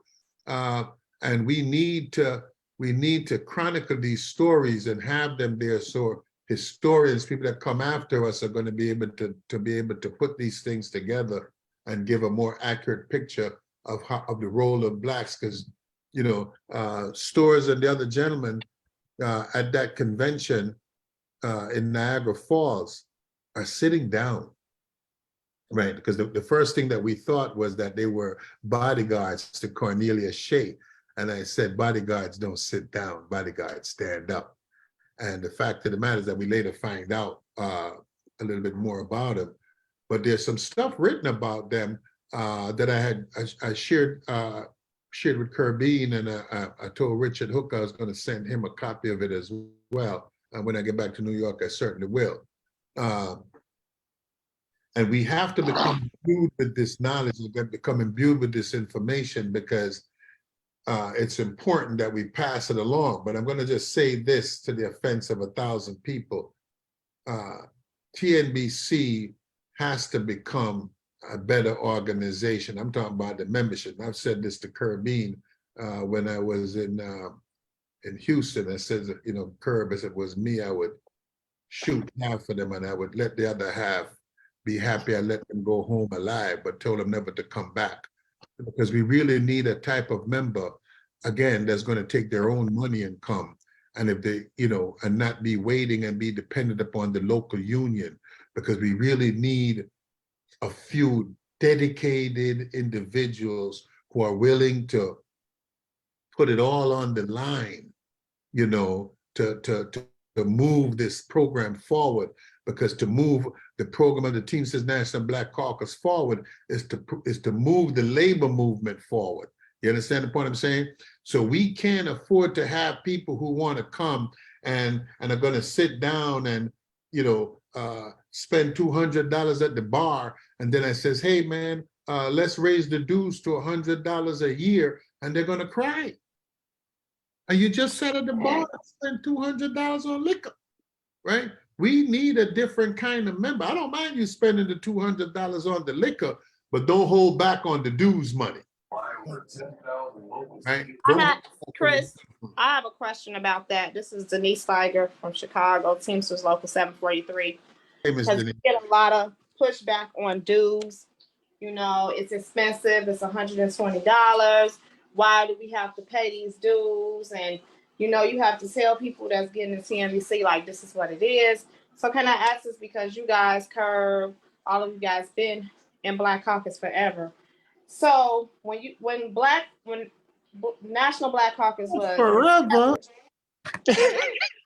I'm just saying when the National Black Caucus was established, because some people on this call don't understand.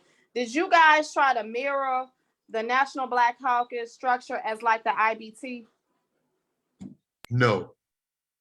Okay, so what was the purpose to have the Chicago chapter region and then the national? Okay, so before there were never any regions. It was just TNBC nationally, and it was made up of probably 95% principal officers, high-ranking officers, maybe 1 or 2 business agents. Okay. We did have a spy or 2 that was sent that had title, but they were spies. And then we, the younger generation, I kind of regret the idea now, decided that it would be we could become stronger if we built these chapters around the country. And I thought about it in terms of the way they built the 8-hour movement in having what they call 8-hour leagues all around the country.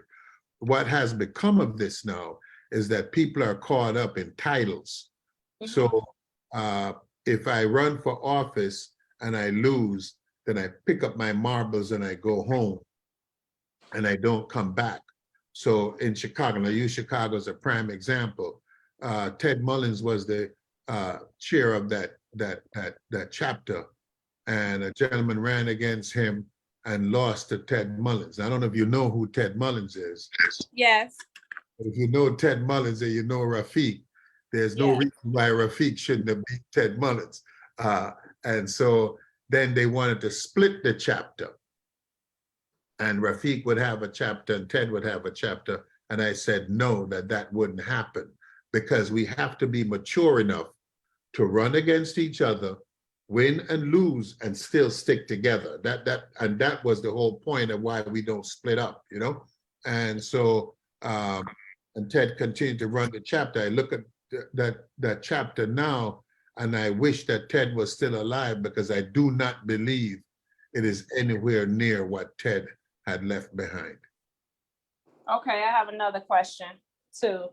So the first African-American person that sat in the Teamster Convention, do anybody know what company he was from in 1903?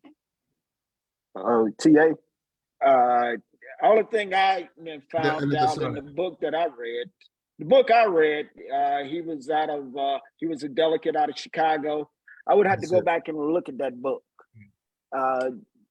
He was in Local 10 out of Chicago. Okay, so can I ask this question? Because, you know, I know that when 743 came in existence, it was 2 locals that merged together by brothers. Can somebody break that down to me? Yeah, but 743 was run by white folks before. Right. I don't know the history, but I'll tell you where you can go and find out. There's a young lady named Karen Jones at the International. Mm-hmm. And the International is a repository of a lot of that information that you can get about Local 743, and you can put those pieces together. Okay. Well, me and Karen do kind of talk a lot, because it's sometimes information that I have at the local I send to her, especially stuff on Montgomery wards and a lot of stuff that we have. I mean, we still have the original contract of Montgomery wards that first was negotiated. Oh, wow. Yeah. Because those are some of the critical battles that made the Teamsters what they are today. You know what I'm saying? And we can't afford for it to be lost in history. You know, I come to Chicago and I take my kid, you know, to go to the Haymarket Memorial downtown Chicago, and then I take them out to the cemetery where they buried the martyrs of the Haymarket, the people that laid it down so we could have the 8-hour day. These are very important documents, and but talk to Karen, because the IBT keeps a lot of those records. One more thing before I get off, before I go back to mute and listen, but some of the things that you guys have said are absolutely true. But I think that the Teamsters, I love being a Teamster. I was brought in by a strong woman, which is Deborah Simmons, and she leads by example. But when we were going through the Black movement, I was very disappointed in our international. And Marcus King can attest to that because we came down there.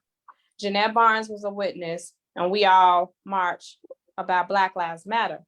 And the international was closed and wouldn't let us go in. And I was very, it was kind of disheartening, but I still was there because I was part of that movement to see things. The thing about being a Teamster Black Caucus, I love being a Teamster Black Caucus. It's not a trip for me. It's more educated. I learn a lot of things.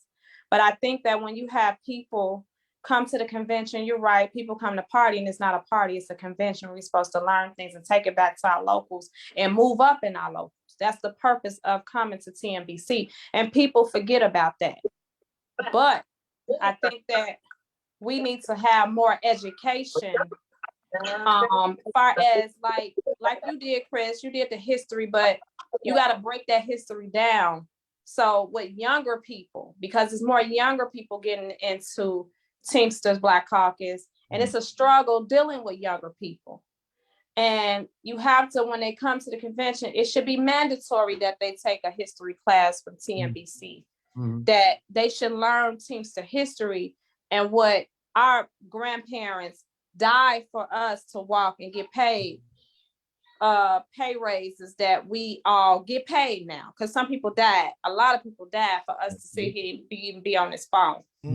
And those things should be taught, because when you go to your chapters and some people are running these chapters, they don't even know their bylaws.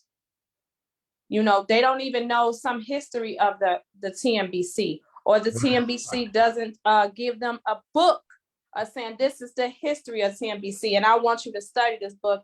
And one day I might point you out and say, well, do you know such and such and such? These are things that's not happening. Even though we can come to your class, Chris, and hear some of the things, you know, but it should be a class mandatory of the history of TNBC, so people can take it back to their chapters and teach people that's getting in, because we at 743, we're getting people to get in TNBC. We have a PAC, or a PAC organization, political action team, and we talk about the caucuses that we are part of, and those I think should be part of that when we're doing those things. Well, you know, you're absolutely correct. I wrote a piece on the history of Blacks in the Teamsters, which I try to give out at the conference. But and to your point, I think you're right. Most of these chapters, there are people that are running for position because, in fact, they wouldn't dare run for anything in their local union. They're scared, but they want to be the head of something. And so I could go out and I could meet Denise Steiger, and I could give her my card. Hey, Denise, I'm the president of the Chicago chapter. How you doing? Right? But have nothing to impart, have nothing to build, have nothing to grow. And we need a new type of leadership inside these chapters. The chapters could be phenomenal if they could mature. And by mature, I mean being able to run and lose and not get upset, being able to run and win and not be upset, and still understanding that we have a commonality of purpose. And I think your words are absolute. I came to Chicago. I actually bumped into Kerbine there, and we was at some school, I guess over on the west side someplace. I had to leave. I had to leave because I probably would have been a victim of being a mass murderer, of killing everybody that was there that day, because they gave a bicycle to the program. And I says, did you have TNBC on the bicycle? And it goes, nah, just Schwinn. I'm just making up the name, Schwinn. And then as the kids came, the Curb is a witness to this, as the kids came to the tent, they didn't have anything to hand the kid to say TNBC. So the kids came, look, what is TNBC? And they left with nothing. And I think that having young people such as yourself with that level that we could start to put those things together and to change the dynamics of this TNBC. No question in my mind. One more thing, I'm not gonna get back on no more. Kurt, you know I love you. You're my brother. You're absolutely right about, and I always say this in our Chicago Federation of Labor meetings, that we are not in these schools to teach them about labor, and that's a big problem, about labor history. And we have these kids that are going into adulthood that don't have a clue about jobs and labor history and unions. And I think that as us being a TNBC, we should come up with a plan to go into starting grammar school, teaching about organized labor and introducing them into Teamsters Black Caucus, because we never know one of those kids are going to be a Teamster. Those are things we need to do, because if I continue to keep going to Chicago Federation of Labor saying the same thing over and over again and nobody's listening to me, I should be able to go to TNBC and ask them to partner in and put something together for us.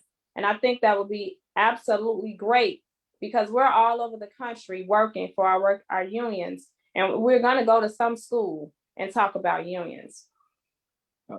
And Denise, you're totally right. We got to get back to basics, and this education is the basics. And just as we say that, as this title is on here, what does Black history mean to Black Teamsters?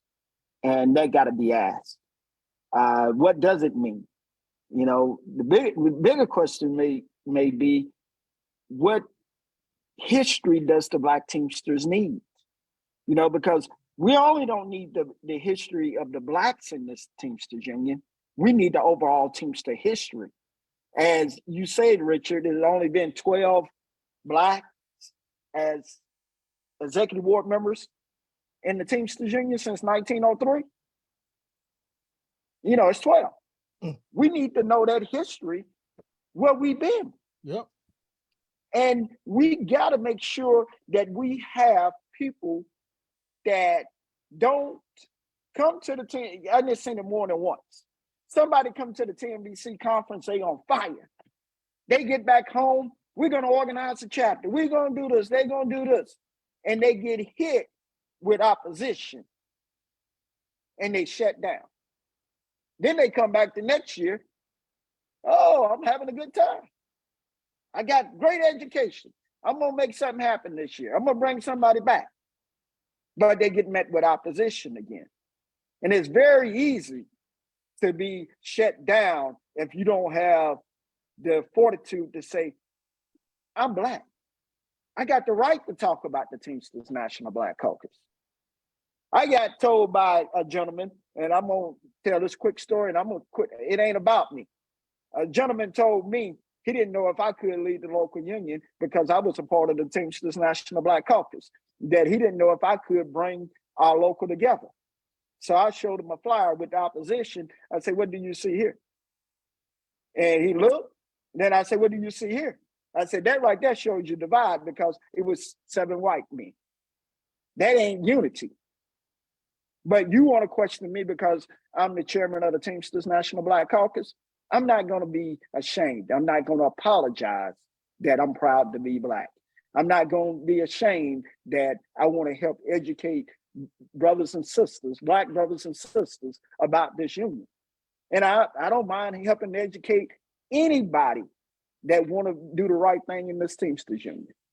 But we got to make sure that we constantly put our differences aside and our opinions aside and do what's right for this labor movement and the people. And we all got to come together. And as you say, Chris, there's some people out there that want to take over TNBC. And all thing I could better say, they better bring a full clip and some reloads. So Good afternoon, everyone. Could I just, excuse me for a second? I want us to make sure that we address Calhoun, who put a question about why we talking about growth as trend without talking about financial independence and stability. And I think that we have to address that. Go ahead. This is Deborah Simmons Peterson. Hate to interrupt, but I got a 4 o'clock appointment. But I just want to say to everyone on this call, it was a very interesting call. I want to state this. I think the Teamsters is the most segregated organization that I have worked in. We have to not once a year as the Black Caucus have a convention. The leaders of Black Caucus, whether it's the Central region, the West, they need to circulate and go around and help mobilize these members. They just can't put it off on the principal officers. We got to change things. This Zoom call today to me was a start. And I kept counting how many people were on. It's 20, it was 21. What if it go to 20,000? I listen to Chris and Hooker a lot. I haven't been listening like I was in the past. I don't think they've been on a lot. But I encourage my members, my executive board, to get on and listen. So we can talk about what Sean O'Brien and them doing, and what are we doing? Nobody is gonna hand us anything. That's Everything you have to work for, and you have to work hard. They look at us already as lazy. So we gotta make sure and earn our respect. We're not respected. The numbers show we're not respected. Yep. So we have to make them respect us. You know, the knowledge, I've listened to Chris, I listened to Curb, Marcus. It's power right on this line. It's just how we gonna use it. Right.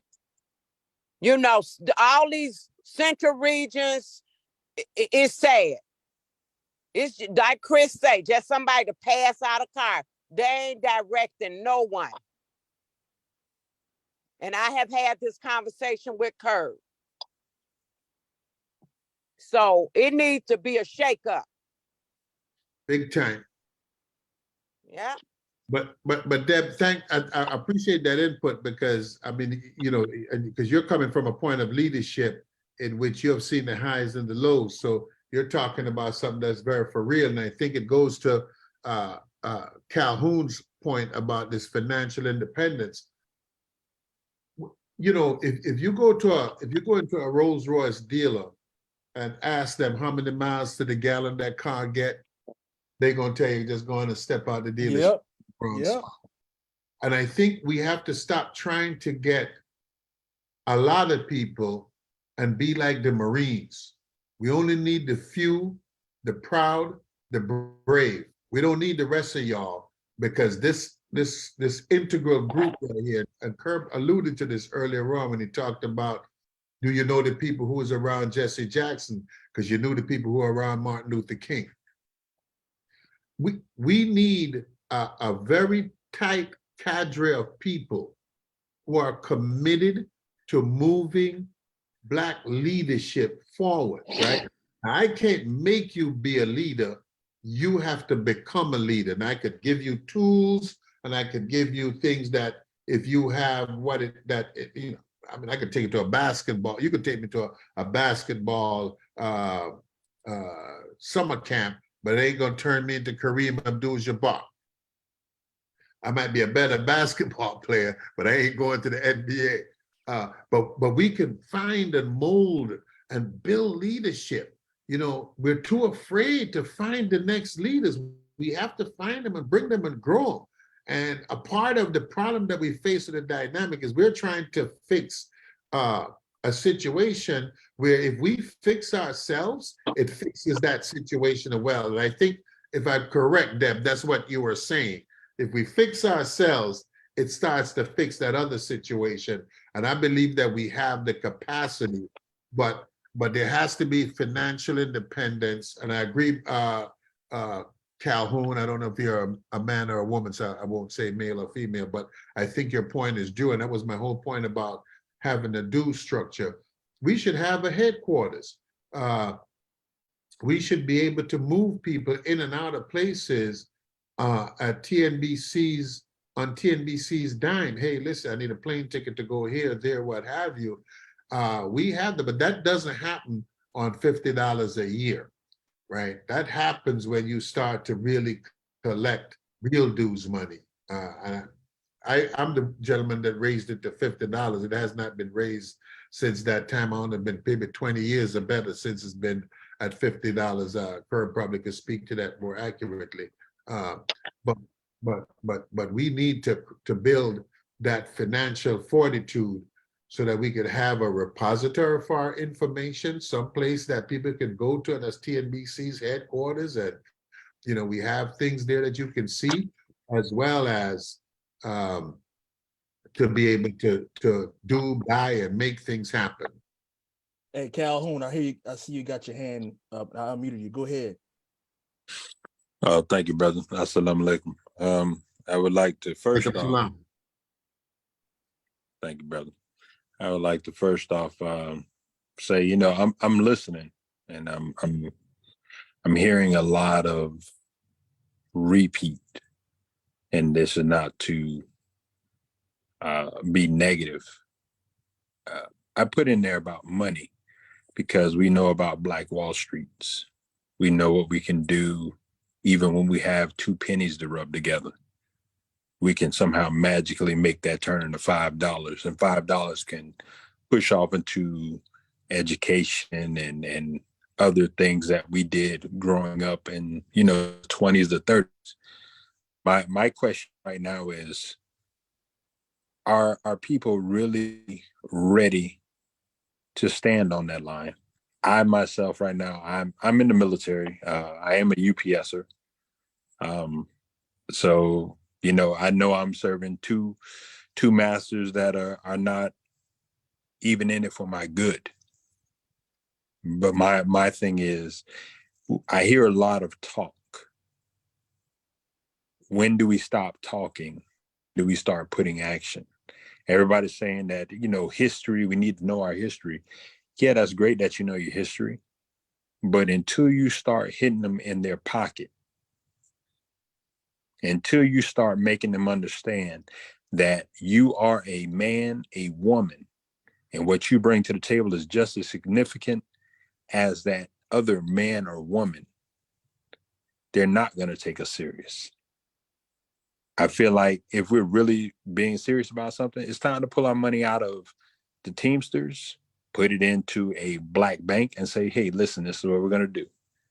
We will give you X amount of dollars each year from us at Black Teamsters in order to push your agenda plus ours. If you're not pushing our agenda, you're not getting our money. Get your own lawyers. We'll get our own lawyers. That contract, hey, we'll run under the same contract. Understandable.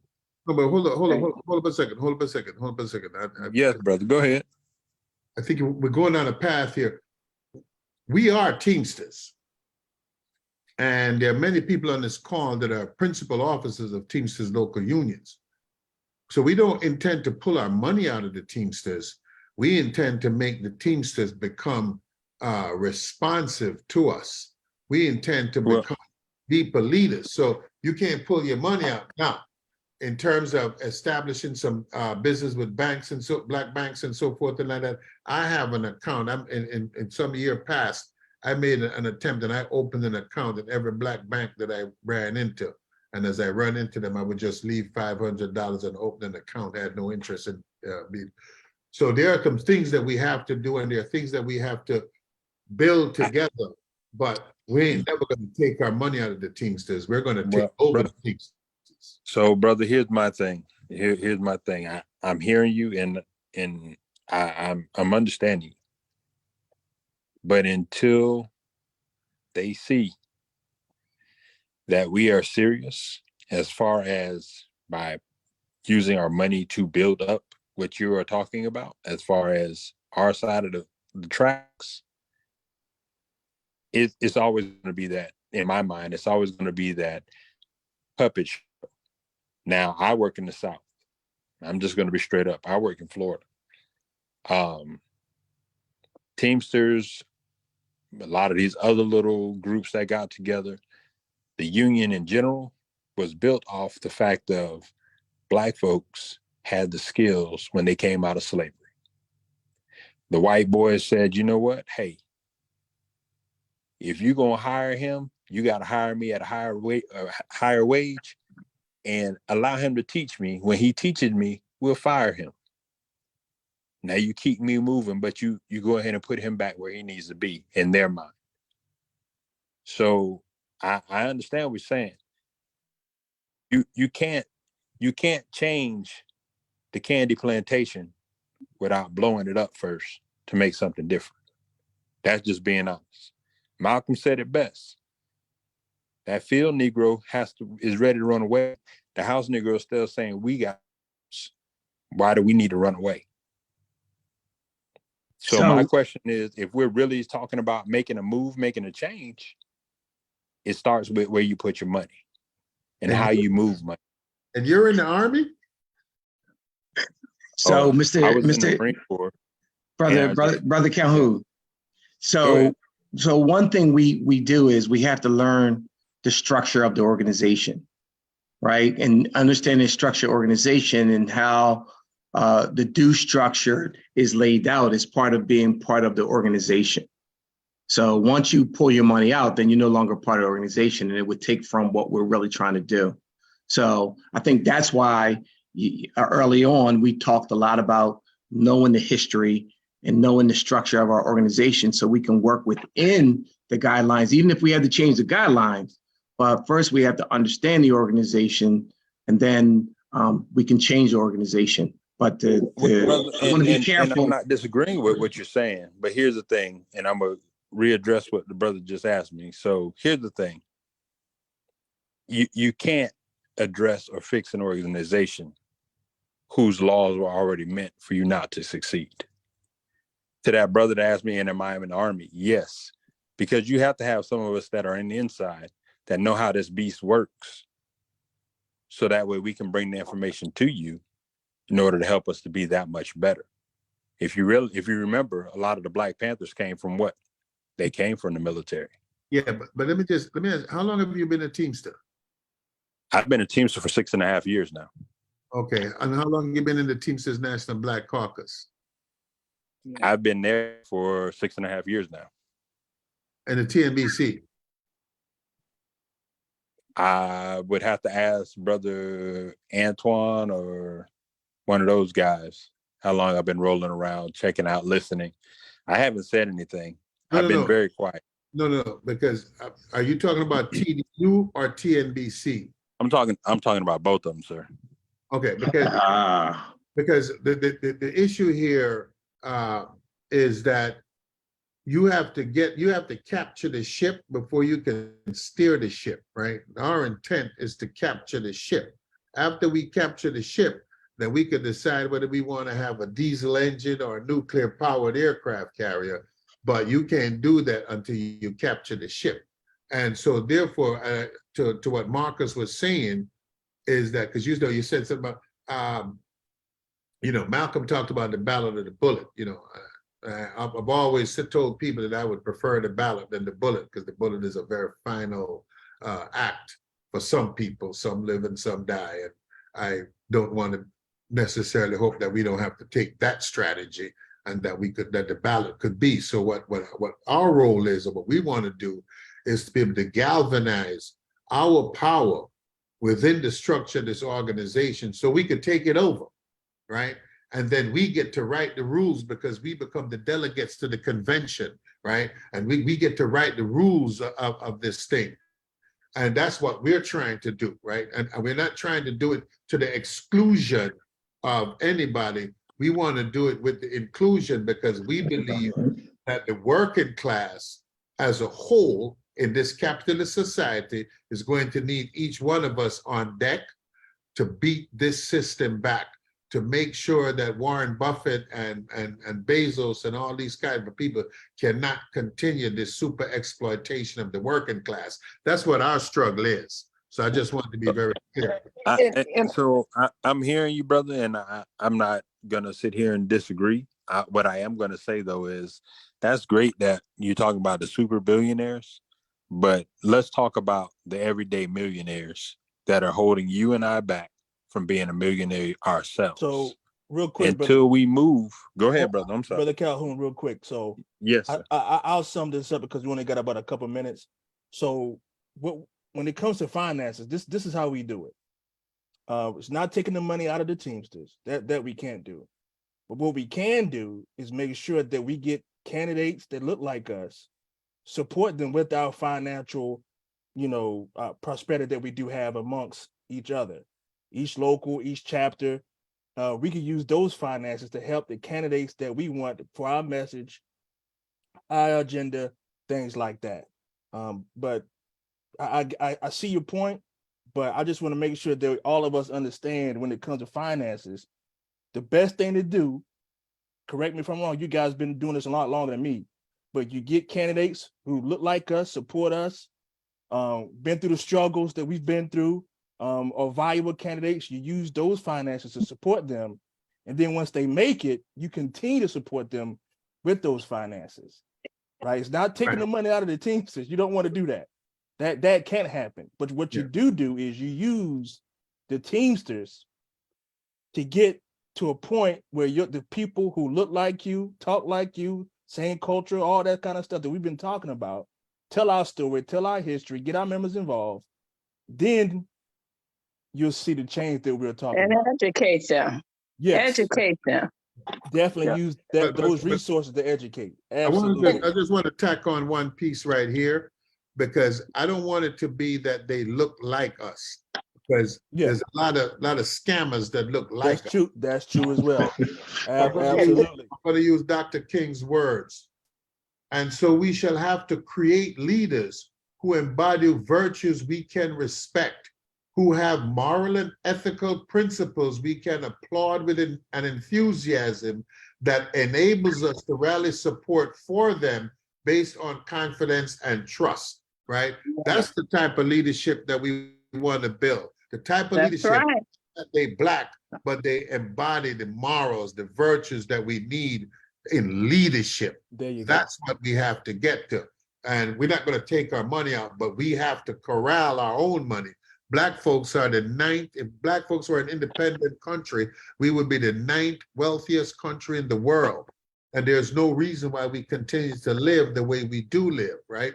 So I believe that we have to start to corral our money and to channel our money and shape our money in such a way that we are not going to be dealt with a certain way. And I believe that TNBC can be one of the vehicles that take us to that place.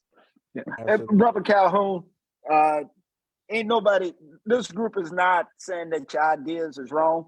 That's why history is relevant, not only about the Teamsters National Black Caucus, but about the Teamsters. Your idea of withholding money, it's about gathering money. And every idea may not always be the right idea in the beginning, but we have to talk through things and talk about tactics. And at the beginning and at the end, we are all Teamsters.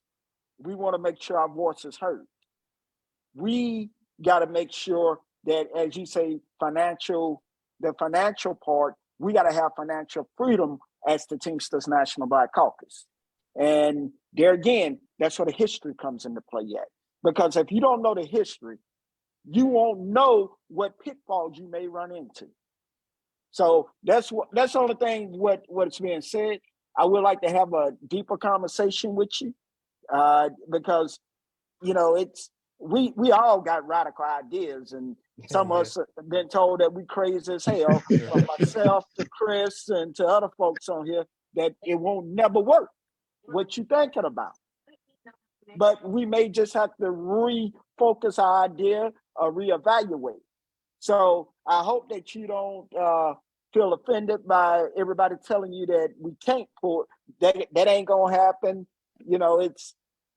We're an organization that we know what we're dealing with, and we all don't know exactly how we're gonna fix it. We got ideas of how we're gonna fix it, but we ain't reached that goal yet. It's still a trial and error. And we got to be able to reach each and every member. And, one thing that I know I will not do it, and others on this call will not do, is to beat somebody down and to turn them away. Because we need every soldier in this battle. Question real quick, brother. How long have we been in the Teamsters? I've been in the When was the first Black Teamster? from 1903 since the inception. 1903, right? No, stop. No. Oh, Black- we go back, date back. Blacks been in the Teamsters traced back all the way to the colonial period. So we have been doing this work and been a part of guilds and whatnot from the very beginning. But what I'm asking is, you're brother. You're going down a path, brother. You're going down a path. No, sir. I'm just asking a simple question. Right. As the union stands now, as the Teamsters stand now, how long have us as Black people been in this organization? Since the inception. Since its inception. Okay. So you're saying since slavery? Teamsters was merged. Two Teamsters Union merged in 1903. It was Black Teamsters then in 1903. The current through the merger of two Teamsters Union. So we're gonna say 1903, right? Now 2023. We're still singing the same song. Well, some of us are. Well, hold up. Hold on. First of all, we don't know what song they were singing in 1903 because we weren't there and there's no records as far as I know to tell us that, right? What we know right now is that we are being placated with tokenism and we want to defeat tokenism. Not only do we want to defeat tokenism, we want to be able to take over the ship and steer the ship. Right? That's our goal. That's where we want to go to. We want to be in power, right? So I could sit here and critique this and critique that and critique that. There's 1,000 critiques to go around. I could take the game that Philadelphia and the Eagles and them just played the other day, and I could critique the winning team and show you all the mistakes they made during the team, but they still won. So we're not going to do this in any perfect way. We're going to make mistakes. We're going to hit bumps and we're going to get bruises and we're going to get pushback and all of other things are going to happen. This ain't going to be no smooth path because power does not give up power. You got to take power, which means that there's going to be some confrontation at some point. However, that being said, we're not here to take power to enslave some other people or do something. We want power so we can improve the working class. We want to make it better. We want to make it stronger. We want to make it richer. That's what we're trying to do. So I'm not here to enslave anybody. I'm anti-slavery. I don't want to be a brother. You didn't hear me say anything about enslaving anybody. Only thing I said was because you keep saying about power, and we are in the United States. The way they perceive power is by money. And at the end of the day, all I'm saying is, brother, if we're looking at it for power, we make up 10 times the gross national product by what we spend Christmas, doggone Black Friday, Thanksgiving, Super Bowl. So you mean to tell me you want to stay versus saying, okay, we're going to pool our resources, because that's what, as you said so eloquently, Brother MLK said eventually when he was talking about the poor movement. He said, we're going to Washington, D.C. for our check. He said, just like they gave their peasants from Europe and undergirded them to allow them to become farmers. That's right. But they're not giving us the opportunity to undergird ourselves. That's Brother, true. Time for you to say, hey, all right, we've been singing the same song since 1903. How we need to move together and we're going to try to overtake this. And no, we need another ship. Now, if TMBC is that ship, then make it be that ship, brother. Well, that's y'all what are the captains, y'all the XO. Hey, fine, I'll be a soldier on the ship. I have no problem with that. Yeah, but keep saying the same thing. We back in 1903 because we're singing the same song. We're not in 1903. We're not in 1903, and we have to build a ship for ourselves. So there's multiple levels to this thing.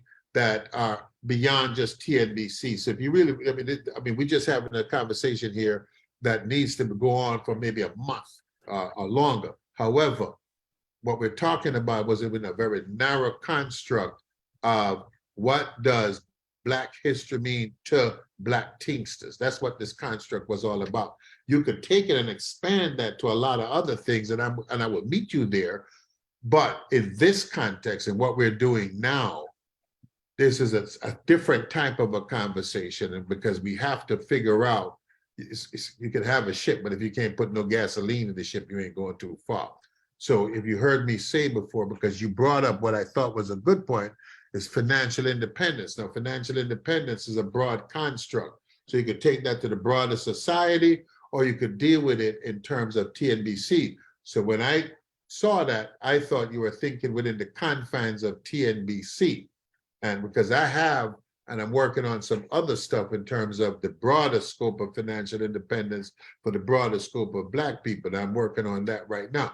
But I'm talking about in terms of standing up TNBC to be financially independent, to be able to do things in a meaningful manner that we have to contend with. And that was the conversation that I thought I was having when I read that statement. So Brother Calhoun, we have to be a little careful that we learn the structure of the organization, because it's kind of different, because you work for a particular company under a contract.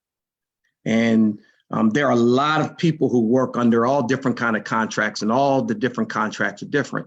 And that's just in your local union itself. And then you have the Teamsters Black Caucus, which is an arm of your local union, and that contract you're in is an arm of that. And I think that one of the things we really have to be careful, and I think Chris does a good job, is kind of breaking it down from the beginning, so that we don't make those steps and say things that kind of lead people into a different direction. So when you said, hey, we need to take our money out and put it somewhere else, the red flags went up to say, wait a minute, slow down, because we need to come back. And I think it's an education. And that's why, Curb, I think it's important that maybe we create a handbook for folks who are coming in, to not only give them a little history, but how the organization works. Because we don't necessarily do that. We recruit, and we depend on the different caucuses to educate their members. And then we bring them to the national convention thinking that, okay, everybody is educated the same. And that's not always the case. So we have some work to do. And I just want to be careful, because I think everybody's right in their opinions. But now we need to come together and kind of craft them so we can make them work for all of us. Right. And to continue to educate them when they come to the TNBC National. I'm sorry, Golene Bradley, I know who that is. 743. My president, Deborah Simmons, had a meeting at 4 o'clock, so please excuse her early dismissal. But yeah, I think education, I'm all ready for it. So we're just going to continue to do this work. I thought it was a great call. Yeah, absolutely it was. It is. And we got to do this again. But I think, like all of us and most of us, I think we got to do this more often. I think we got to have these discussions. I think, like President Simmons says, it just can't be once a year. Yeah. Right. You know, we got to continue to have these discussions, man, and bring more of our members and get them involved in this, man, because if not, then it just will be more conversations, no action. And I think now with this society, with this new breed of Teamsters, talking is not going to be enough anymore. Those days are over. Action. Mm-hmm. We gotta put action behind what we're saying. You know, what did James Baldwin said? I see what you say, but your actions tell me what you're going to do. All right. Mm-hmm. And we gotta be that last part. We gotta have that action so we can start telling people and showing people what we intend to do. Right. All right. Hey, this is Myron. Can I speak real quick? Oh, what's up? What's up, Mr. Brother Sharp? What's going on? Another man just listening to you guys all afternoon. That's about it. Well, listen to this. I think we should do this at least every month until we get to caucus. Yeah. To build the momentum and keep the momentum going. Yeah. Let's do this until we get to caucus. And Chris, Yes, sir. I don't know if you know, you know Lou McLaughlin out of 639, old Yeah. Phil Feaster agent. Yes, Well, yes. he passed a few days ago. Oh, no. And his funeral was yesterday. So I was there at the funeral with all my DC guys, right? And I asked them about my DC chapter because we've gone mute on this end. So I used your favorite line on my boy Scott. Did you ever talk to him? No, I will. I asked him, I said, hey man, how's it feel to be the chairman of nothing? That's it. And he just looked at me and he never responded. I said, what are we gonna do this summer, man? You know, I said, how's it feel to be the chairman of nothing, man? And he never responded. That's what we got going on with a lot of these chapters, man. Nothing. So we got work to do, and I'm willing to help. I'm retired now. That's it. Being fired after 43 years, but I'm willing to help, man. I'm still in the fight, and I want to help. And I will be at the caucus this summer. Okay. All right. So the chapters. Let me just say this: the chapters are chapters in name only. Yeah. And we have to put provisions in that once you gain 50, if you drop down to 40, you get into some kind of yellow zone or whatever where you might lose your chapter status. Be careful. Because, you know, no. Be No, careful. people need to know because I'm gonna tell you what's happening. People go back home and they have some once a year thing, and during the course of the 12 months leading to this once a year thing, they're doing nothing, right? And so I talked about what Chicago was a really dynamic chapter, doing a lot of good things when Ted led that. And I make the joke about Rafiq because if you know Rafiq, Ted Mullins is a beautiful soul, but he wasn't a great speaker. You know, he mumbled a lot. Rafiq was a tall, handsome, well-spoken brother, you know. And so when Ted beat him in the election and they appealed it, I said, Rafiq, I says, I would be embarrassed if Ted beat me in the election, bro. I said, you shouldn't even file no appeal about nothing here. And it goes that the work, at the end of the day, it's about the work. And once Ted passed away, that chapter just slowly drifted and fell away. And it has to be rebuilt. And you know, Philadelphia's trying to rebuild. Chris, just to tell you about Chicago, that chapter. Wait a minute, our chapter haven't dwindled away. No. Chicago chapter is still that Chris, don't get beat up. Yeah, that chapter is actually doing some good work, Chris. I don't get beat up. That chapter is doing some good work, bro. All right, Hooker. Chris. All right, Hooker, get this meeting in control. Yeah, I'm only going by what I'm a witness to. And I want to say Ted this. Mullins recruited me. Hold on, Golene. Let me say this because I got to get off this call. This is Denise from Chicago. Let me tell y'all something. I love TNBC with all my heart. I teach my kids about TNBC. Beautiful. I love TNBC. It's my heart.